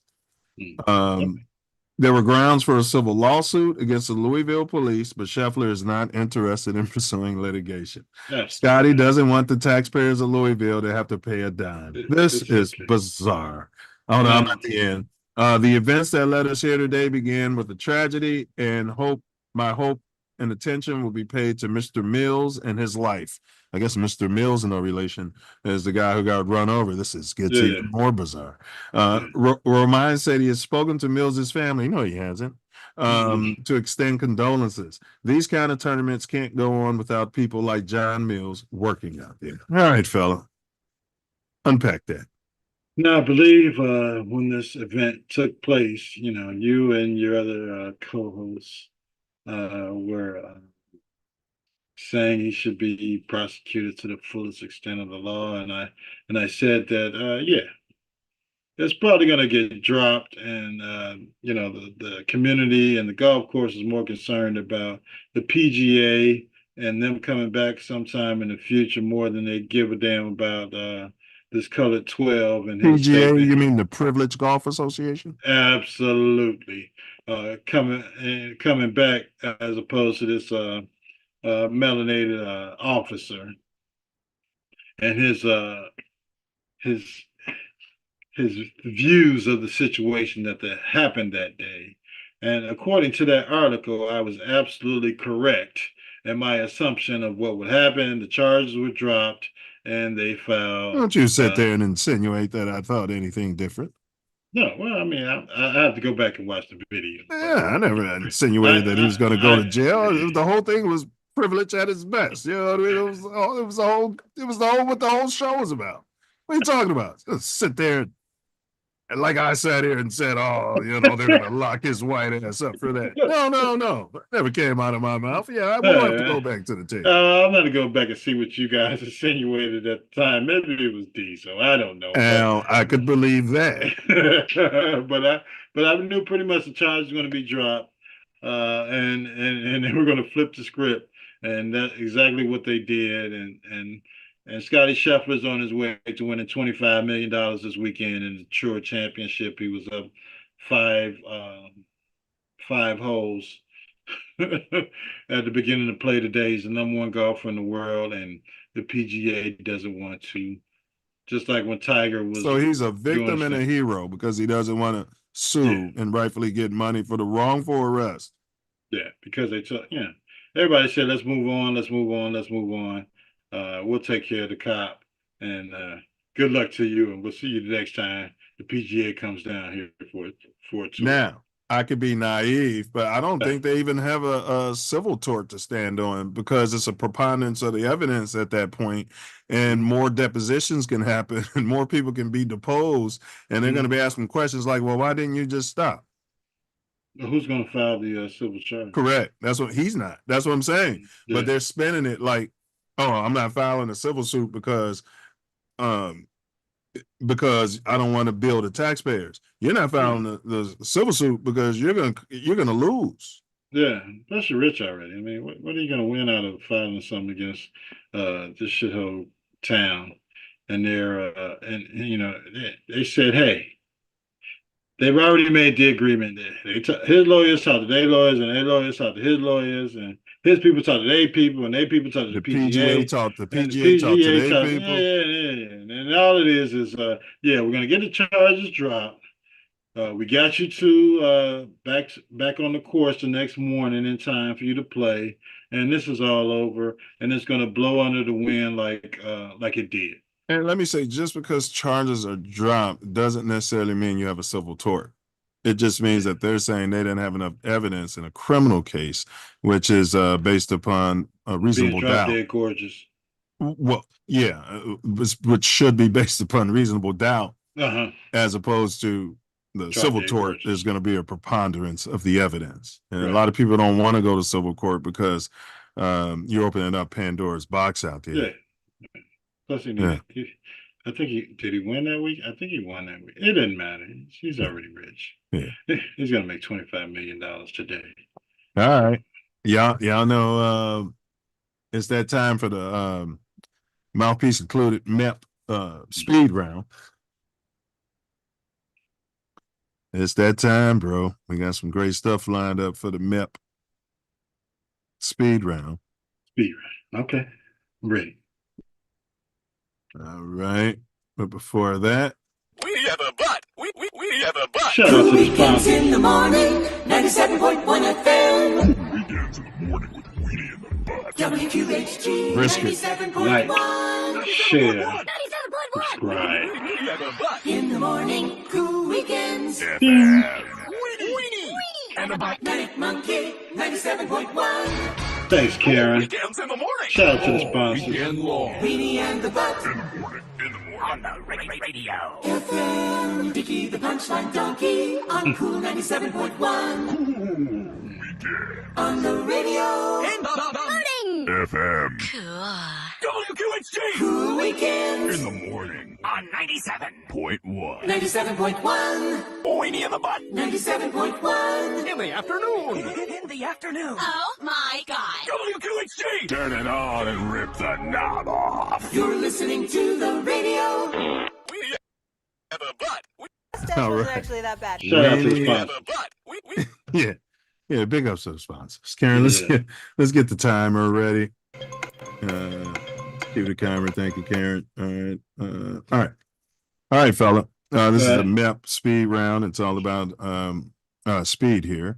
It's the 30 seconds each for your take. And since we have no other guests today, I will be going in as well. So we'll start out with you, Ace. All right, we don't have to share the video, but we can share the sound. Halter top. Our quarterback. Okay. Let's see. Okay, it's up here. Halter top. Halter top. Well, yeah, I'm gonna do it this year. So you are. Yeah, he's talking about painting his nail. I try to do it for games. We're gonna go back. I'm gonna do it this year. So yeah, I just haven't done it for. I try to do it for games. All of, like, regular season things like that, playoffs. Also because I've been doing it for so long now, I'm trying to like make sure I can do it for games because I'll run out of ideas. So what should I say to people? Just being like, mind your own business? I mean, should I do it for games? I mean, I think Prince painted his nails, right? Yeah, that's facts. Okay. Are you gonna put the F word on there? I will not be doing that. Roger Goodell would have. He would have some things to say. Yeah, he'd have some things to say. I'm trying to keep good spirited things on my nails. But it fires you up, right? It does fire me up. All right, so that's the answer I'm gonna say. It fires you up. I can use other stuff that'll fire me up. Yeah, I'm gonna do it this year. So Okay. All right, I'm gonna start with you there, fella. Karen, let's go ahead and get him queued up. Let's cut the volume down on the clock so they can hear him. Thank you. All right, here we go. You heard it. Halter top on nail painting. The take is yours. I moved on from JF1. Caleb is our quarterback. Caleb is our quarterback. Whatever he chooses to do to get us to 12-5, that's up to Caleb. I talked about the mercies or his purses or his mercies that he has been showing to the world on Hard Knocks. He's just a different. He's from out there in California, man. He came from Maryland, but as a young man, he's developed the California lifestyle. So that's what it is. And the nail painting is a tribute to his mom. So God bless our quarterback, who is Caleb, and his tribute to his mom of painting his nails for the games. All right. I'm not going to argue with that take. Here's my take. What are we talking about? Young man, keep Prince's name out of your mouth. You got to stop doing that. Go Bears. You know what I mean? I personally don't want to see that shit. If you're going to paint your nails, paint your nails. I don't care. I don't care. Let's go out there and win some football games. And I love him. Like you said, he's our quarterback.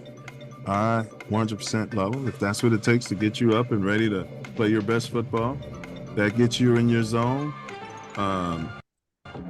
do whatever it takes.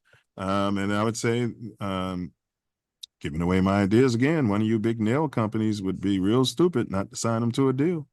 Kim Kardashian, start a fingernail line, and Caleb Kardashian line, and you could probably date him too, ruin his life. Ruin his life. Allegedly. That's what they say, allegedly. All right. We got some sportsmanship here, fella, where nations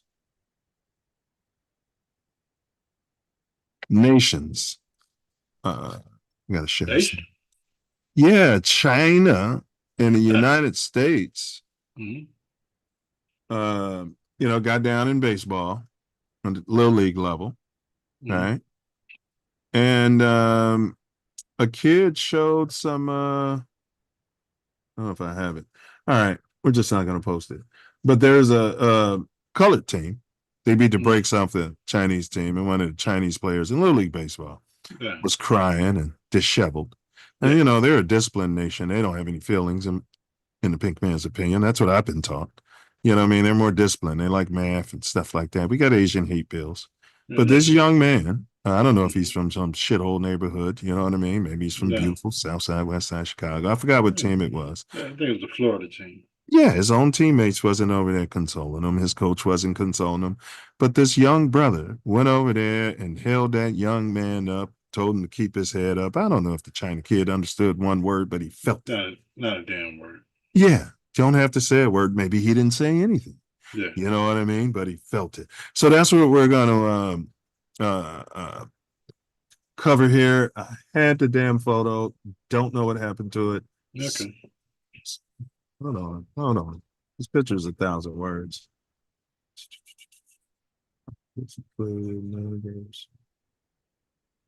Yeah, Little League sportsmanship. Good job, Karen.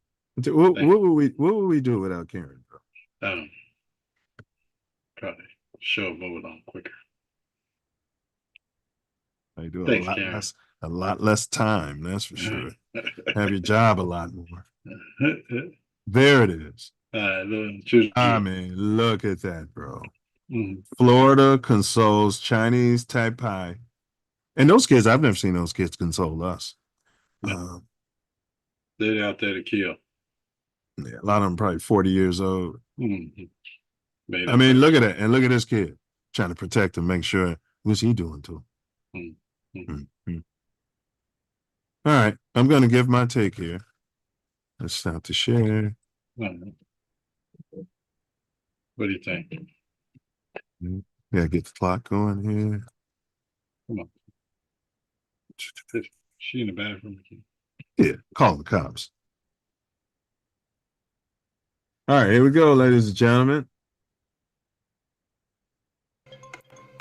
100% class act, 100% testament to this young man's parents, this young man's family, this young man's team around him, this young man's coach, potentially.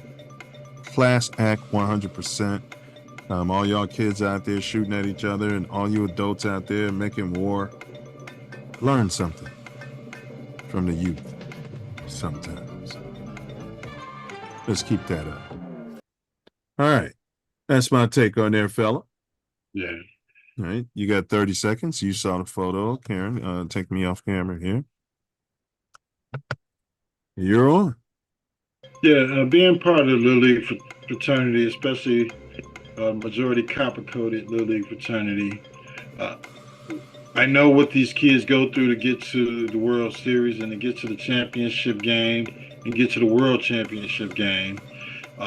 So he, it's probably what he was feeling, that, you lost and we won, but we know what you went through to get to this game, and there's no reason to hold your head down, because you're the international champion. We might be the American champion, but you did everything you could, and we did everything we could to beat you, and hold your head up high, because this was a experience that neither one of us will forget. And like you said, it's a testament to his coach and his family and where he came from, that he could console this other player in the time that he should be celebrating with his team, and this other young player was just devastated by losing the game. So shout out to that young kid from Florida, and keep on being a sportsman that you are. 100%. I agree with that, bro. Shout out to the parents. All right, Karen, we got so this one you're gonna start, and it speaks for itself, but you got to hear the sound on this. This is Austin Booker.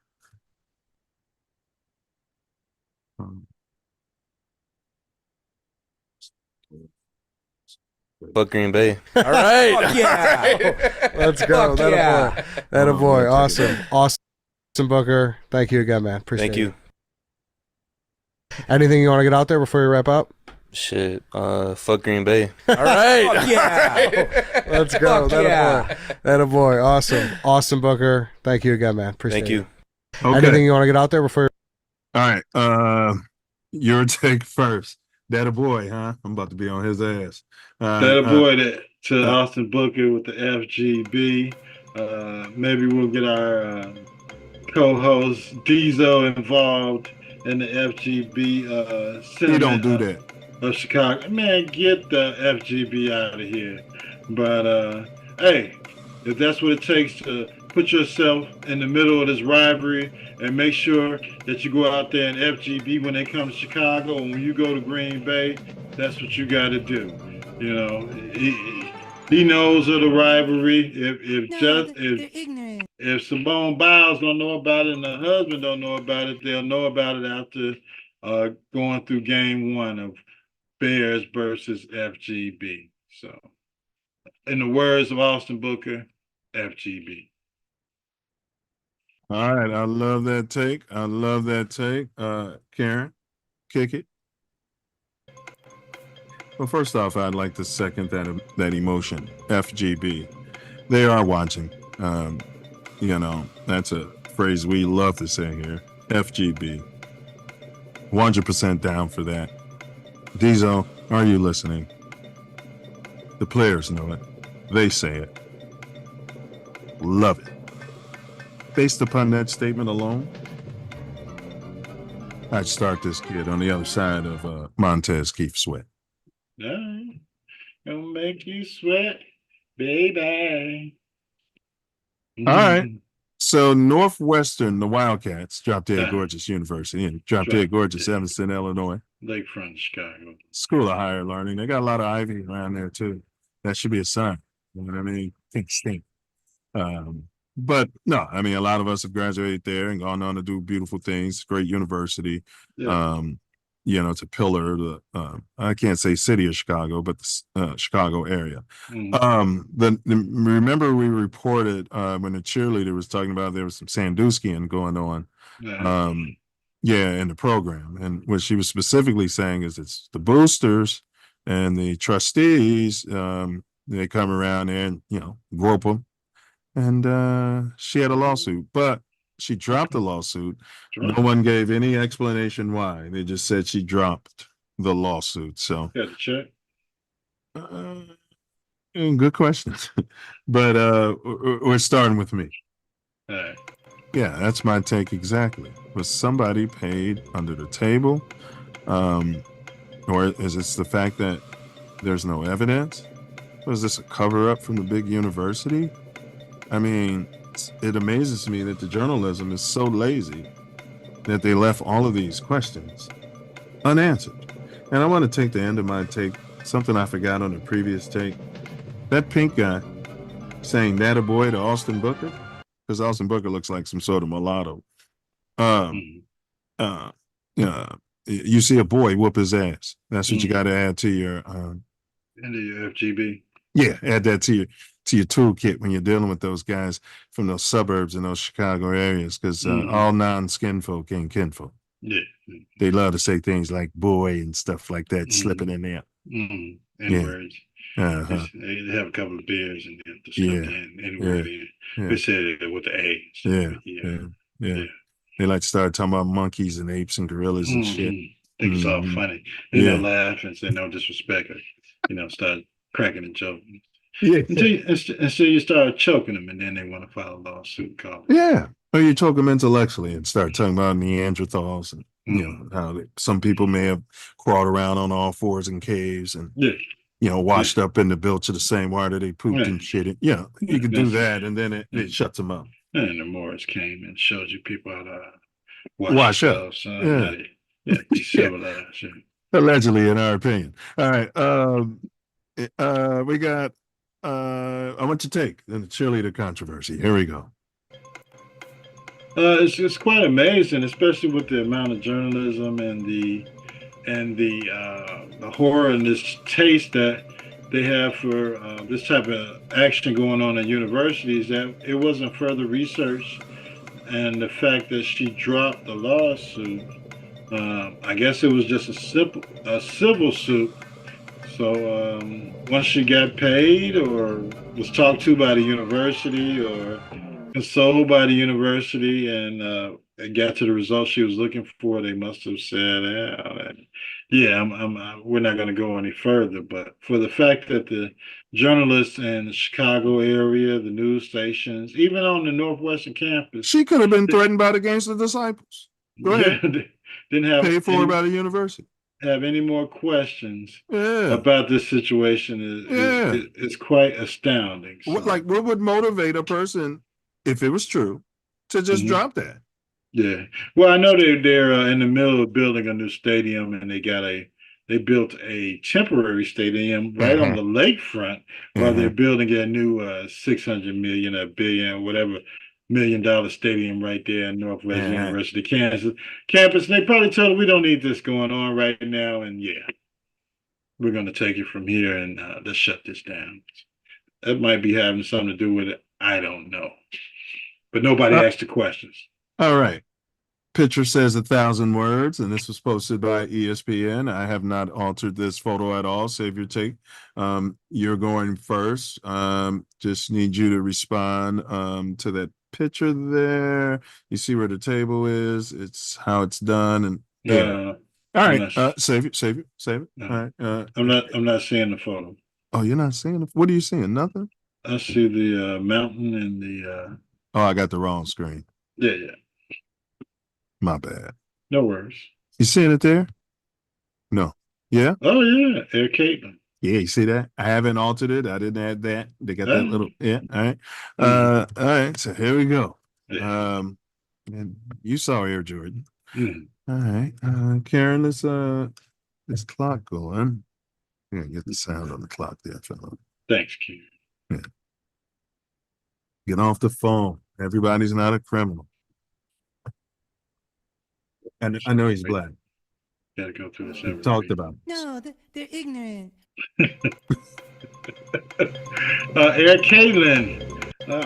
I don't know. She's coming around. She came to Chicago and busted Sky's ass this week. I told you they was creating a monster. My fault. Go ahead. Yeah, but I don't know about the Air Caitlin part, but she's developing as a player. Of course, you have to come into the pro ranks and develop your skills and strengths. So between her and Angel Reese, I don't know what the WNBA is waiting on as far as getting all of these games on television so everybody across the country and across the world can see, because international women's basketball is bigger than it is in the United States. But, get the contracts together so y'all get the bags together and get the damn games on international television. But, shout out to Air Caitlin and Barbie Reese and get it cracking. I love it. All right. Great Diesel take. I'll give you my take here. Karen, get me started. Get us started. I've never been so offended in my life. She was about 2 inches off the damn ground. And to put Air Caitlin, to attach that to her is offensive to any Michael Jordan fan that's ever walked the face of the earth. Drop Dead Gorgeous, fine. Great basketball player, fine. I predicted all of that. I said they're creating a monster. Love her game. She's going to be one of the best. But Air Caitlin, spit in my face and call an Indian woman black.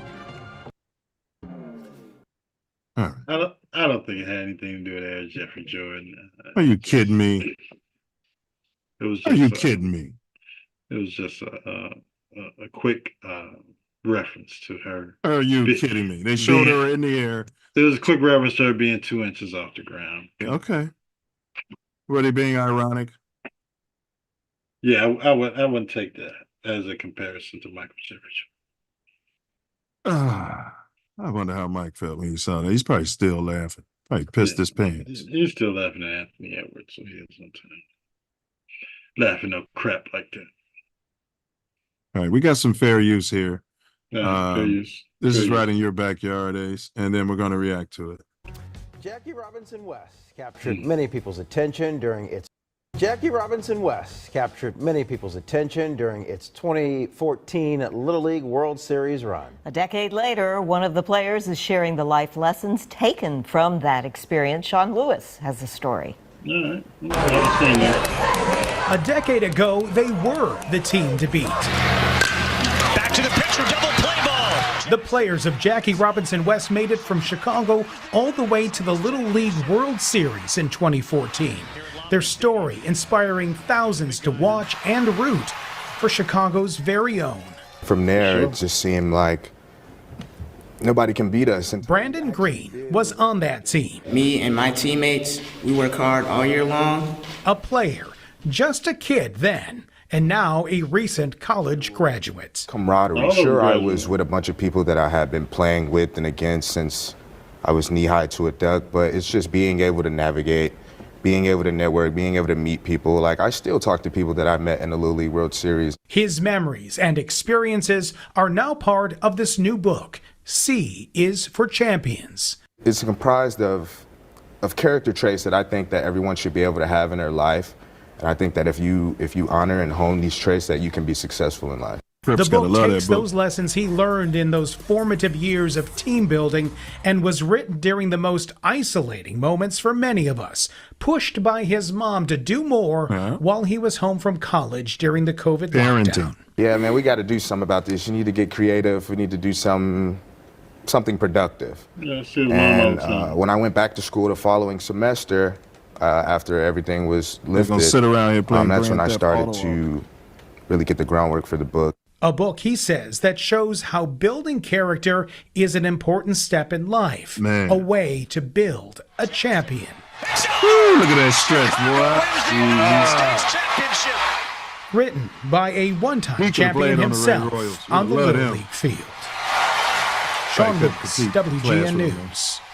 The team would face another challenging life lesson. Little classes. League International stripped them of their national title for violating residency rules by recruiting players out of their district boundaries. Wow. Off the block.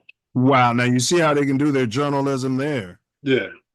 Wow, bro. The first time I watched this, I didn't catch that because I didn't watch it to the very end because once they showed the Karen, I'm tuning out. Yeah. And I was like, man, it was going to be part of my take that I'm proud that they didn't mention the alleged BS and blah, Are you blah, kidding blah. me? That's going to be their narrative until these kids die. It's the only reason they did that.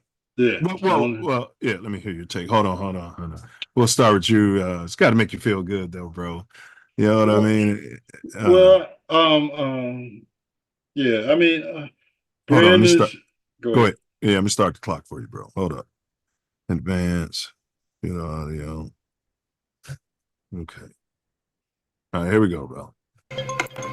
I've been seeing this book for a number of years where Brandon wrote it, and his mother, who's a Dr. Green. They didn't say that. Yeah, she's a doctor, and she works for CPS and comes to a lot of different events trying to sell his book to kids and parents. They're about being a champion. His father coached for Kenwood Academy Broncos and won a city championship as a baseball coach while his son was progressing through CPS. So, a lot of these kids most of them have gone on to do great things, graduate from college. Some of them are still in college. They're mostly graduating in these next few years. One drafted in the Major League Baseball, but nobody wants to talk about that story. Everybody wants to do a story about how Little League stole their championship, and that's the only thing that they can come up with. If they just did a little bit more research and talk to more to Brandon and talk to all of those kids that are on the team, that I would say 95% of them went on to either graduate college, and one has been drafted in the major league. So, it's just terrible that the journalists in Chicago are so one-sided or lazy that they don't want to pursue the story that's been going on for 10 years and follow these kids and see their greatness even after winning the Little League World Championship. Great take. All right. Big ups to his family, Jackie Robinson West, all of the coaching staff. That's a pleasure to see. They're not making excuses. They're just going after it. The fact that the news didn't refer to her, maybe I missed that, but didn't say doctor, is subtle racism. The fact that when they said at the end, had to bring up the allegations and the fact that the title was stripped, the fact that they couldn't at least put some balance and say, well, those rules have been recently updated and changed to the point where they could do exactly what they were alleging that they cheated. They can do exactly what they did. It's okay today. At least say that. That's my take. Absolutely. Absolutely. And even some of the kids, Marquise was at the book bag giveaway last week. Just helping the kids. He was helping coach on the field, umpiring. No, he was coaching first base for the 11-year-olds. We played a game against Wheaton Warren. What position Marquise played? He was a pitcher. Yeah, y'all had some pitches coming in there, bro. It wasn't just the ace. Y'all had some pitches. Man, he was throwing gas. Just look at Marquise, and he was at the game last week helping coach the kids. We played Wheaton Warrenville before the book bag giveaway. Did the kids know who he was and stuff? You know what I mean? Yeah. Some of them did. I mean, I had to introduce them to that. Let me ask you something. I think it's something we can probably do, Ace. Let's get a GoFundMe together. We have to figure out who would you like to have a bronze statue of a former Jackie Robinson player. I think at this point, man, y'all should have people enshrined, bro. You know what I'm saying? Like, yeah, man. Like probably the founder, Mr. Haley. We'll start with that. Yeah, that'll be the first one. And then, I mean, we had so many great 5 years players. later, it had to be it'd be a play. Yeah. You start with the founder. But so the kids could be like, man, I can get him bronzed out here. Yeah. With the new park coming, maybe we can, start with, maybe some canvas photos to put inside the new field house. Yeah, enshrine them, bro. Yeah. And it shouldn't necessarily be based upon, like you said, 95% of them are doing well, and big ups to y'all. The 5% who maybe didn't go so well, but that's a percentage in life. No, I think they are doing well. But it should be based on what happened in the hallowed grounds of Jackie Robinson Stadium and wherever else they played when they wore their uniform. You know what I'm saying? Yeah, we got so many kids went on college. And shouldn't be based on none of that. Based on what they did when they put on that Jackie Robinson uniform. Do you know what I'm saying, bro? Because me as a kid coming up in the Little League, bro, that's what it's about. I want to be there. You know what I mean? What happened after that? You let the college enshrine them. You let those, you know what I mean? You talking about putting Deuce in there? That's what I'm talking about. Grand slams in the Little League tournament last year. That's what I'm talking about. That's what I'm talking about. We talking about the statue, bro. Got to start getting pictures of them when they're young, because it's got to be their young image. You know what I mean? Right. I got you. He lost his ID last week. I took him to get another one, and the difference was so big between the first ID I got him and when he just took a picture of last week. So, yeah, absolutely. All right, y'all. So the topic is Deion Sanders. Is he a tool to shatter the First Amendment? Anybody can pull up. The views expressed in today's podcast are those of the hosts and guests, not necessarily reflective of TATN or any affiliates. Yeah, all right, Ace. Why did Deion Sanders ban the Denver Post columnist Sean Keeler from covering the Colorado Buffaloes? Do you have any idea what's going on? Damn it, because he can. If you guys are going to keep coming with this crap week after week and time after time, and this is my program and this is my city, and all of these former coaches of other programs have been able to control their city, their program, the narrative of their city. Damn it, I'm doing it too. I'm the prime, and this is the prime effect. And it was just they just did a press conference on his economic effect on Colorado and the 6 home games that they had last year. It generated revenue of $30 million. And come on, when it comes to those pinks, hold it. There's only one thing that matters. Hold it. You said because he can. All right, let me back it up a little.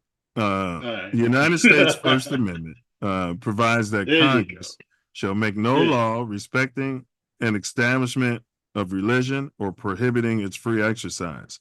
It protects freedom of speech, the press, assembly, and the right to petition the government for redress of grievances. The Second Amendment gives citizens the right to bear arms. So, free press. But I'm looking at this. It's only saying no law. He didn't make any law. No. Right? Tell me no. Don't talk to me. And I'm not going to talk to you. Yeah. He didn't make any law. He can't. That's interesting. And since he can, who's going to talk to him at the University of Colorado? Not one damn person, because Prime said. I guess you're making a point. I'm making the money here, and this guy is just coming in here with some crap. So are you saying if he was a pink man, he'd be able to do this and it wouldn't even be a story? It wouldn't be a story at all, because I'm sure it's happened before.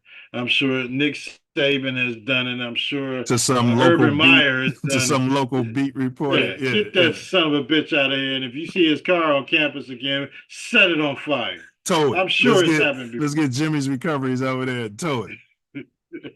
I'm on my way, boss.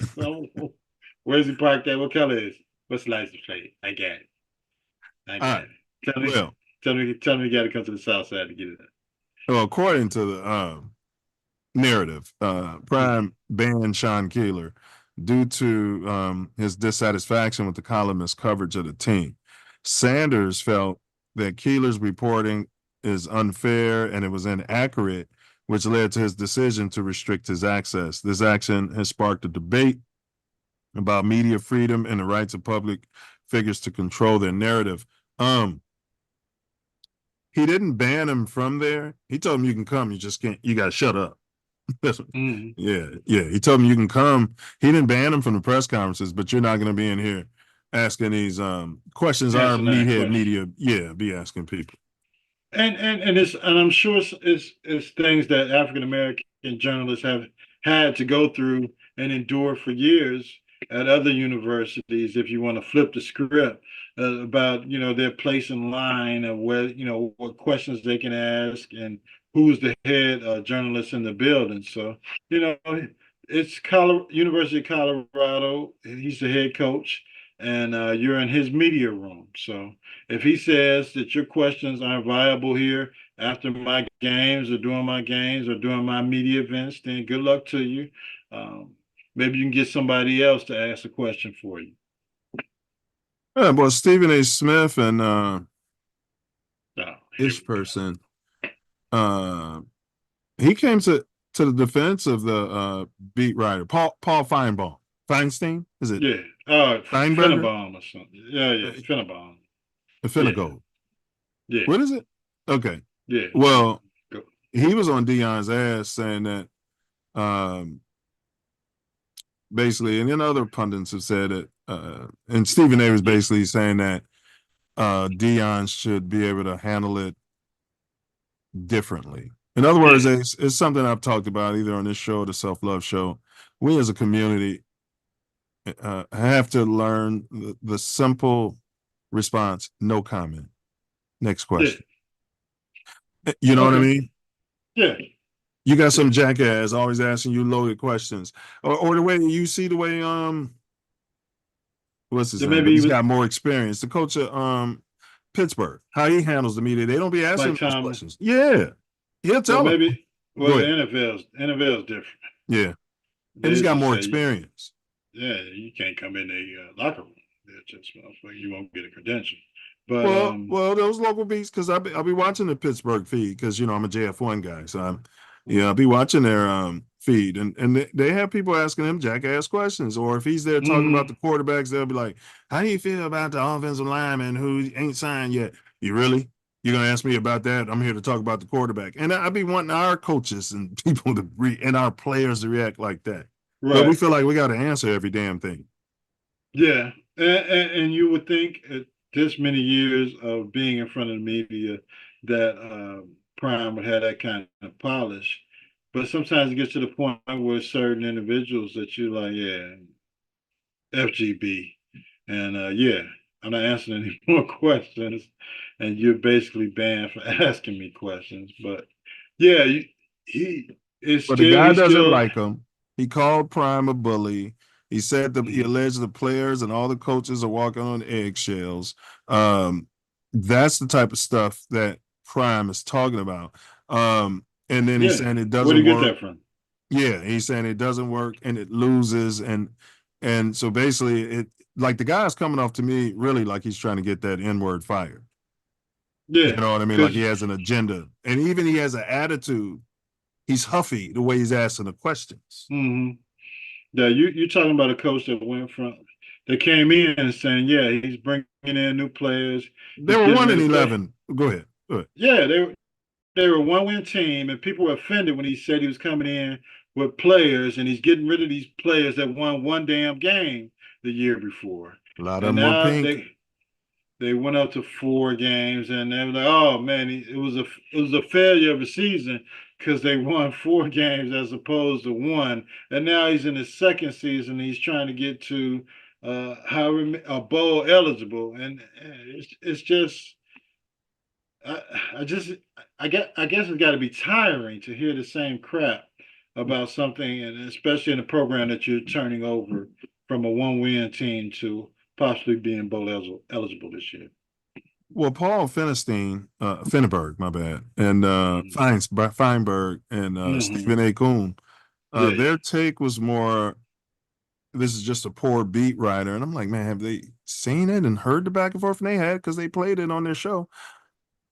It was like, if you the coach, I'm going back and forth with you. You know what I mean? And asking you, why'd you get rid of, asking these loaded questions. And they said, it's a slippery slope where they don't want to see some beat writer who's just trying to make it and feed his family. What about Prime, who's just trying to make it and feed his family? And the dude is clout chasing. Go ahead. Yeah. I mean, Prime was making what, $200,000 at allegedly at Jackson State, and trying to take care of the university, get them on a higher level as far as getting TV contracts. He helped all the HBCUs. Yes, he left when the $5 million ban check came, but the fact that they brought out Stephen A. Smith, I knew it was some bullshit then, to protect this beat writer that he probably never heard of and never knew of, and the fact that he's going after Prime and his program, and he's bringing all these kids in to where we don't know. Well, we can probably look up the roster and see who was on the roster 2 years ago that was winning 1 game. And now you got all these copper-coated kids that's trying to succeed at this university. So it's hard for me to listen to anything that Stephen A. says, and especially when he's he's speaking in conjunction with Feinberg and all these guys are talking about First Amendment rights. When it comes to a local beat reporter in Colorado, they have no information or knowledge of probably never met versus before. one of the top 10 athletes to ever walk the face of the earth. Yeah. It's all the same crap, and there's more. This network sent him out there. Paul Warbaum, he was being a little dismissive, and that's what made Prime even clap back. He was he basically said with Prime's record, he should be lucky he's getting the media attention he's getting, and if it was any other coach, it'd be irrelevant, and we wouldn't be talking about him. And Prime is like, well, but you are talking about me. Right. Yeah, you're talking about me right now. Yeah, because I'm Prime, man. Yeah, and this is my team. Yeah, so what are you talking about? I saw that little take, and that's a forked tongue. I tell you what, some people got forked tongues, bro. It's amazing how they want to dismiss him and his program as being irrelevant. And why are we talking about this team in the landscape of college football? And they haven't proven anything. They haven't done anything. But every week, every opportunity you have, you're talking about his team, his coaching staff. Right. So Prime has to have decorum, but the media doesn't have to have decorum. Right. So it's that slippery slope. And I know you say, why can't we say no comment? But yeah, I'm here. I didn't ask all of y'all. I didn't ask for a room full of media people from all over the country, sometimes all over the world, to come ask me these dumb questions about my team and what I'm doing for my kids and they NIL and they families and how many games we're gonna win this year. You came here, you came to Colorado, you came to this practice, you watching my son's videos on YouTube, you're interested. So what is the problem? If you're not interested, leave us alone. Let somebody else ask the question. Let somebody else be worried about us, but stop talking about us if you have no interest. And I just can't help but think if that beat writer was Ray Washington, came out of Howard, just trying to make a name for himself, and he was out there clout chasing on the hallowed grounds of say Alabama, Roll Tide, and doing that, they'd have got him out of there, like no problem, and this wouldn't even be a story. Yeah, you think Stephen A. Smith would have came out and oh hell no, and had his back? The first thing that Stephen A. Smith thinks about is not his family, not when he gets out of bed in the morning, not God, not making money for himself, for his personal enrichment. Yeah. The first thing he's quoted, the first thing he does when he wakes up in the morning is thinks about the way he can make his bosses more money. I mean, if that's not a slave, what is? Yeah, you think he would have went to Nick Saban and said, "Yeah, this young black man just graduated from Howard University, trying to pull himself up by his bootstraps, make money for his family, feed his baby." No, you don't want to. He'd have started out and said all of that, but then he would have went into attack mode. I hate doing this because this is a young brother, and I know he's just trying to make a name for himself.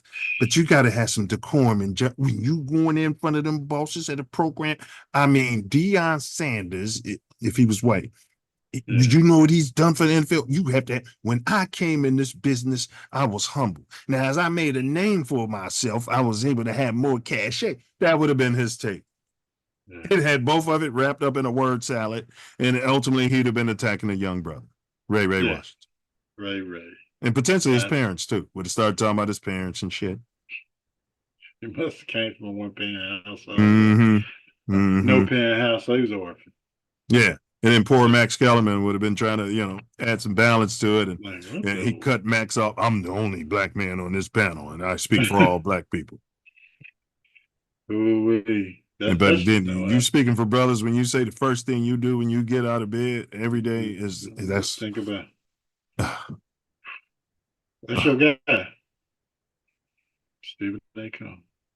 You got anything else on this? And then before you get to your final words, I have one other thing I forgot to cover. All right. No, I'm good. You know how much I like Coach Prime and the program and what he's trying to Yeah, do. he's And walking on water for you. I ain't walking on water, but he's That's he's doing what they doing, except he's doing it from a copper coated perspective, and They got prime air I like fresheners that. all through their house, and that motherfucker's just giving off prime poots all day. Like, I don't care. It's prime. It's prime. That's Prime, baby. Must be the money that's turning them on. I saw when Must you be had the the quote, like, my job is to money. rewrite history, and That's people the are like, wrong one. All right. Stop it. Okay, here we go. Yeah, I saw he when can't you do had no the wrong in quote, like, Colorado, my no job matter is what to anybody rewrite says. history, and people are like, oh, he's so cocky. I was like, no, it actually shouldn't be that hard. That is my job. They brought me here for Hold on, reasons. Like, what's the line between cocky and confident? Yeah, I think the difference is Oh, when you had the Your quote, like, quarterback. my job is to rewrite history, and people are like, oh, he's so cocky. I was like, no, it actually shouldn't be that my hard. job. That is my job. They brought me here for reasons. Like, what's the line between cocky and confident? Yeah, I think the difference is knowing yourself. I also think the biggest part is the people around you. And the second one is probably how hard you work. If there was a button, if you had a button, and if you pushed it, one Bears fan would die, but you would win 10 Super Bowls. You can kill me. This is why we're here. Do you press the button? 10 Super Bowls? 10 I'd do Super it. Bowls. I feel like most Bears fans would be like, I'll throw my I'd name press the down. button for You you. think they sacrifice? Yeah, Wow. Sacrifice. That's love. it is love. So do you press the button? I like that. I would press Did it. like this. Like he pounding the 10 button. Super Bowls. That's That's a lot of Super Bowl. I saw when you had the Okay. So that's what I wanted to take on. Your quarterback said, and it could be you. You could be the fan. He said that he's willing to push the button to kill one Bears fan and win us 10 Super Bowls. Do you have any problem with that? Virginia will be out of there. We're gonna get you some Caleb. We're gonna get you some Caleb Williams air fresheners too. She lived long enough, so we can bring back the Honey Bears. Caleb a And dog. Yeah, I mean, He said yeah. he'll kill one of the customers to serve these burgers. Hey, what do they call it? Collateral damage? Yeah. All right. Well, he's okay with it. All right. Go ahead. No, I'm not okay with him killing a Bears fan to win some damn football games. Go out there and win the damn games with your talent and your damn team. If you can win 10 Super Bowls, win them. If you win 3, win them. If you can win 1, win it. But no, don't kill the damn Bears fans. Hey, he talking about sacrifice, boy. You know, the Illuminati all over the world. It's like, we got to get him on the phone. He's about it. Yeah, they probably Diddy called called right him. after that. Epstein called him. Epstein's not dead.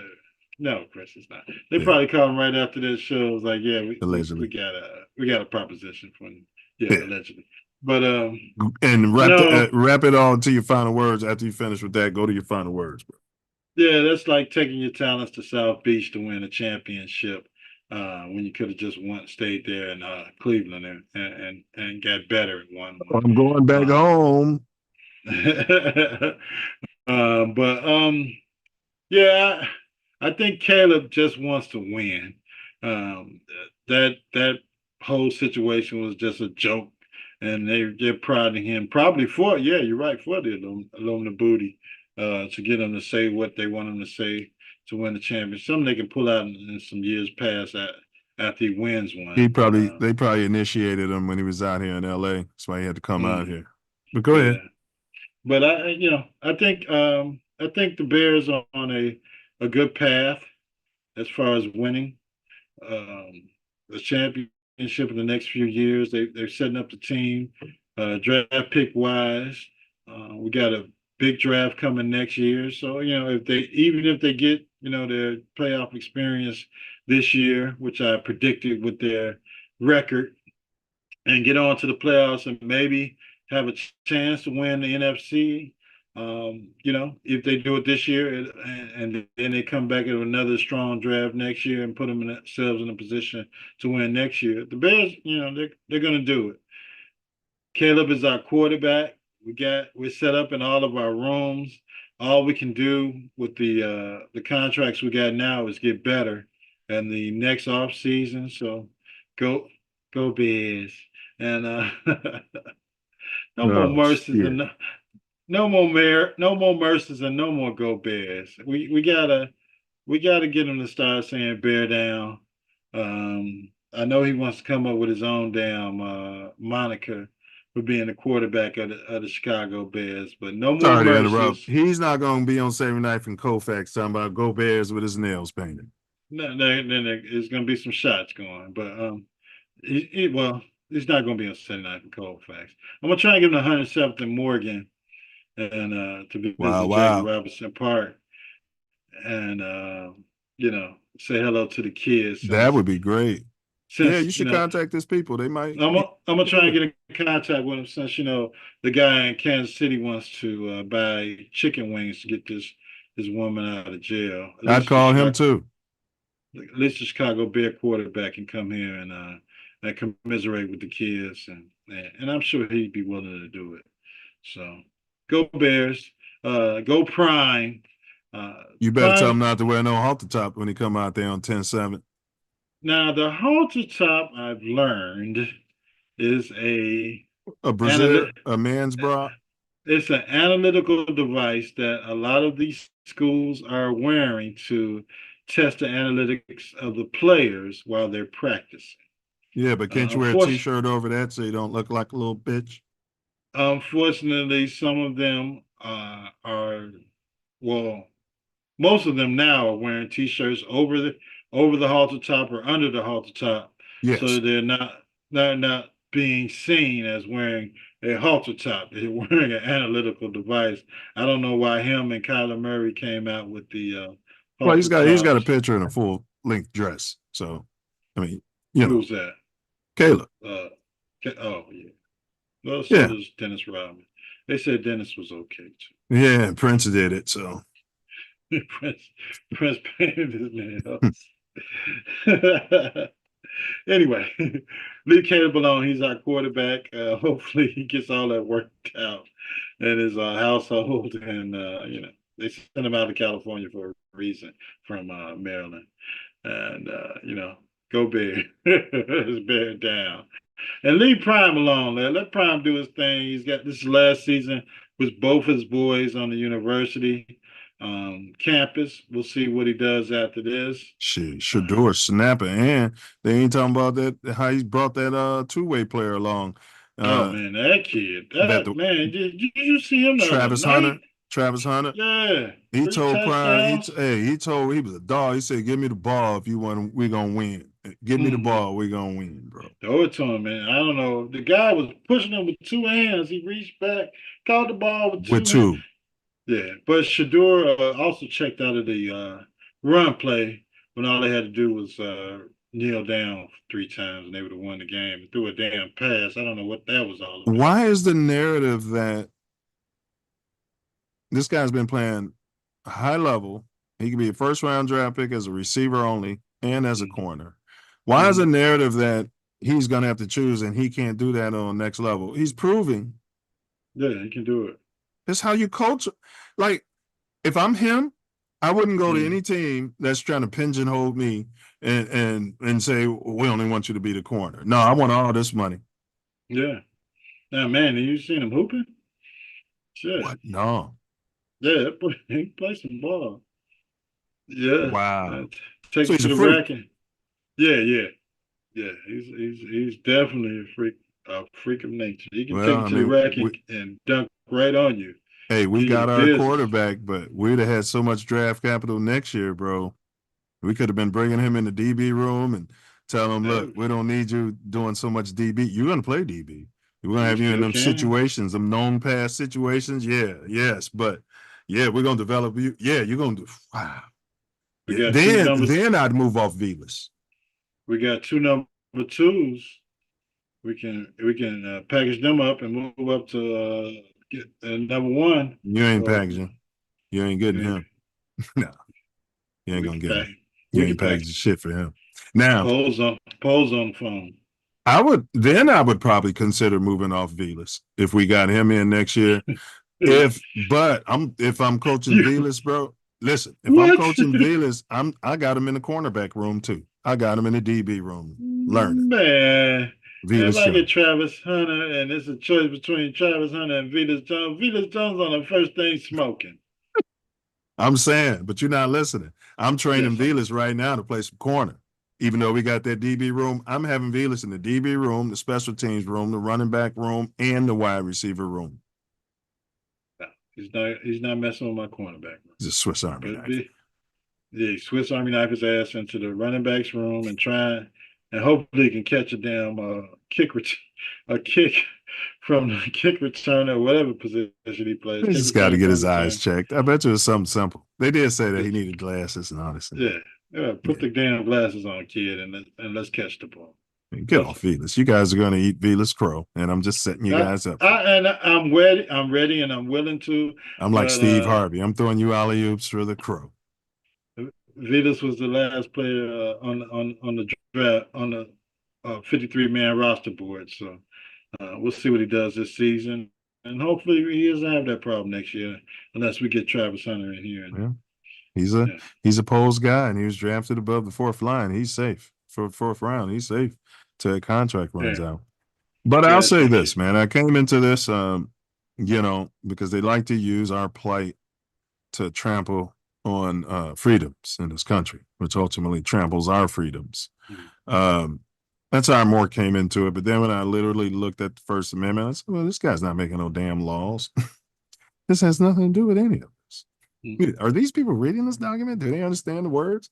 So, I pulled up off my original take and then what they said and, looking at it all. So we've made some progress here. So as we wrap up today's episode of Mouthpiece Included, we've delved into the controversial actions of Deion Sanders and their potential impact allegedly on the First Amendment. His recent decisions and statements have sparked a heated debate about media freedoms and transparency.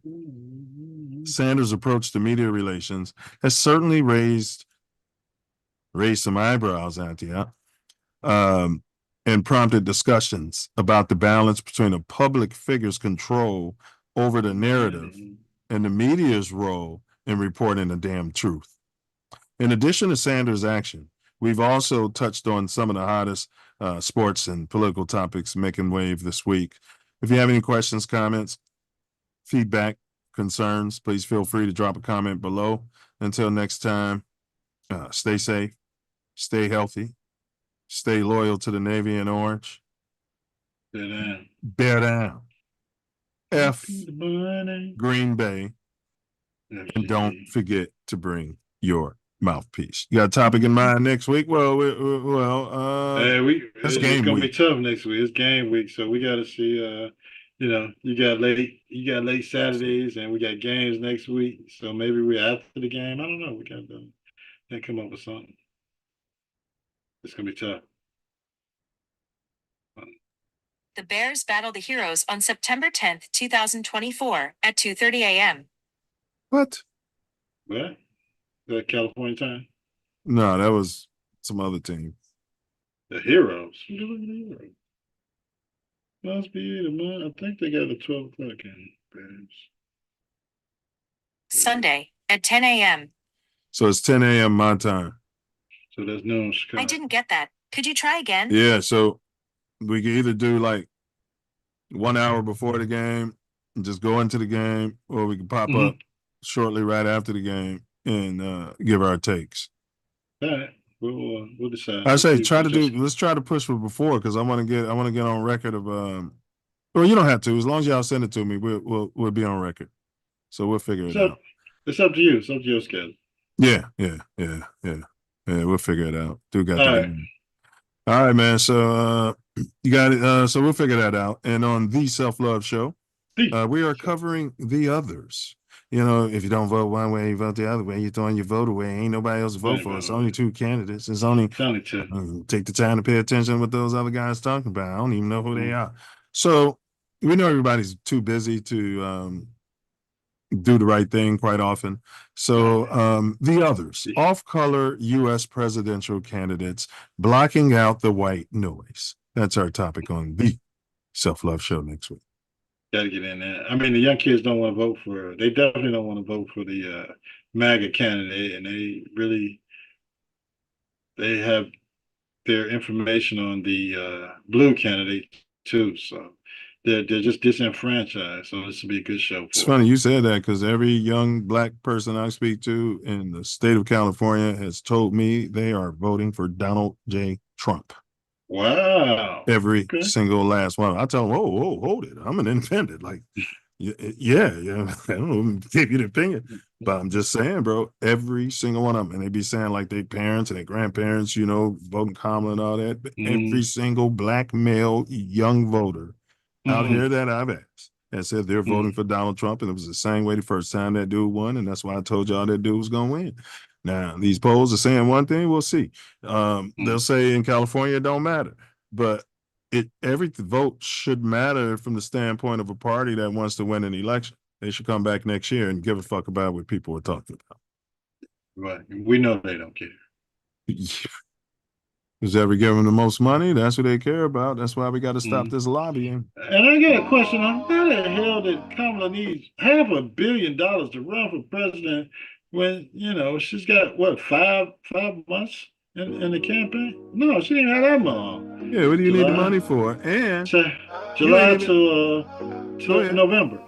Mouthpiece Incl. And where I are need you? $500 million. And why aren't you answering any questions? Well, she's not going to answer any questions because she doesn't have any answers. Yeah, I guess the polls say you're in first place. All I can do is put my foot in my mouth, so I'm not going to do any interviews. And these debates, I'm going to stall them and say I'm not going to do it for this reason. And Americans got questions, man. Well, Eddie Murphy already wrote this movie called The Distinguished Gentleman. Right? Sure did. Yeah, he didn't answer any questions, and he just rolled into the election with his name, and he won. So. He sure did, bro. She following his blueprint. Maybe we'll cover that someday. Is this the distinguished gentleman? Wow, mind blowing. All right, y'all. You find yourself sliding through the city of Chicago. You might be on the west side, on Laramie, looking for some Uncle Remus. It's over here. Oh no, I'm not stopping there. Look at all them niggas. Them niggas ain't even pulling their pants up. You might be over east on the southeast side. DNC. What happened to Kurt's Chicken? You over there on 75th, headed towards the town. Exchange. Shut it down. Look at all those niggas over there. And I don't want it that bad. Maybe we'll get DoorDash. They don't go over there? Me neither. All right, John. You better keep what you say. Not at night. Not right now. You better order it at 12 o'clock in the afternoon. They're looking at my car and everything, waiting for me to get up. I don't want to have to shoot nobody. Mouthpiece. You better have your head on a swivel. Be checking your blind spot. Use your blind spot assist technology. Watch your back.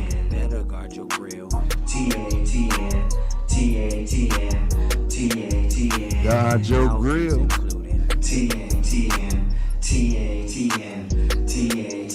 Knuckle up.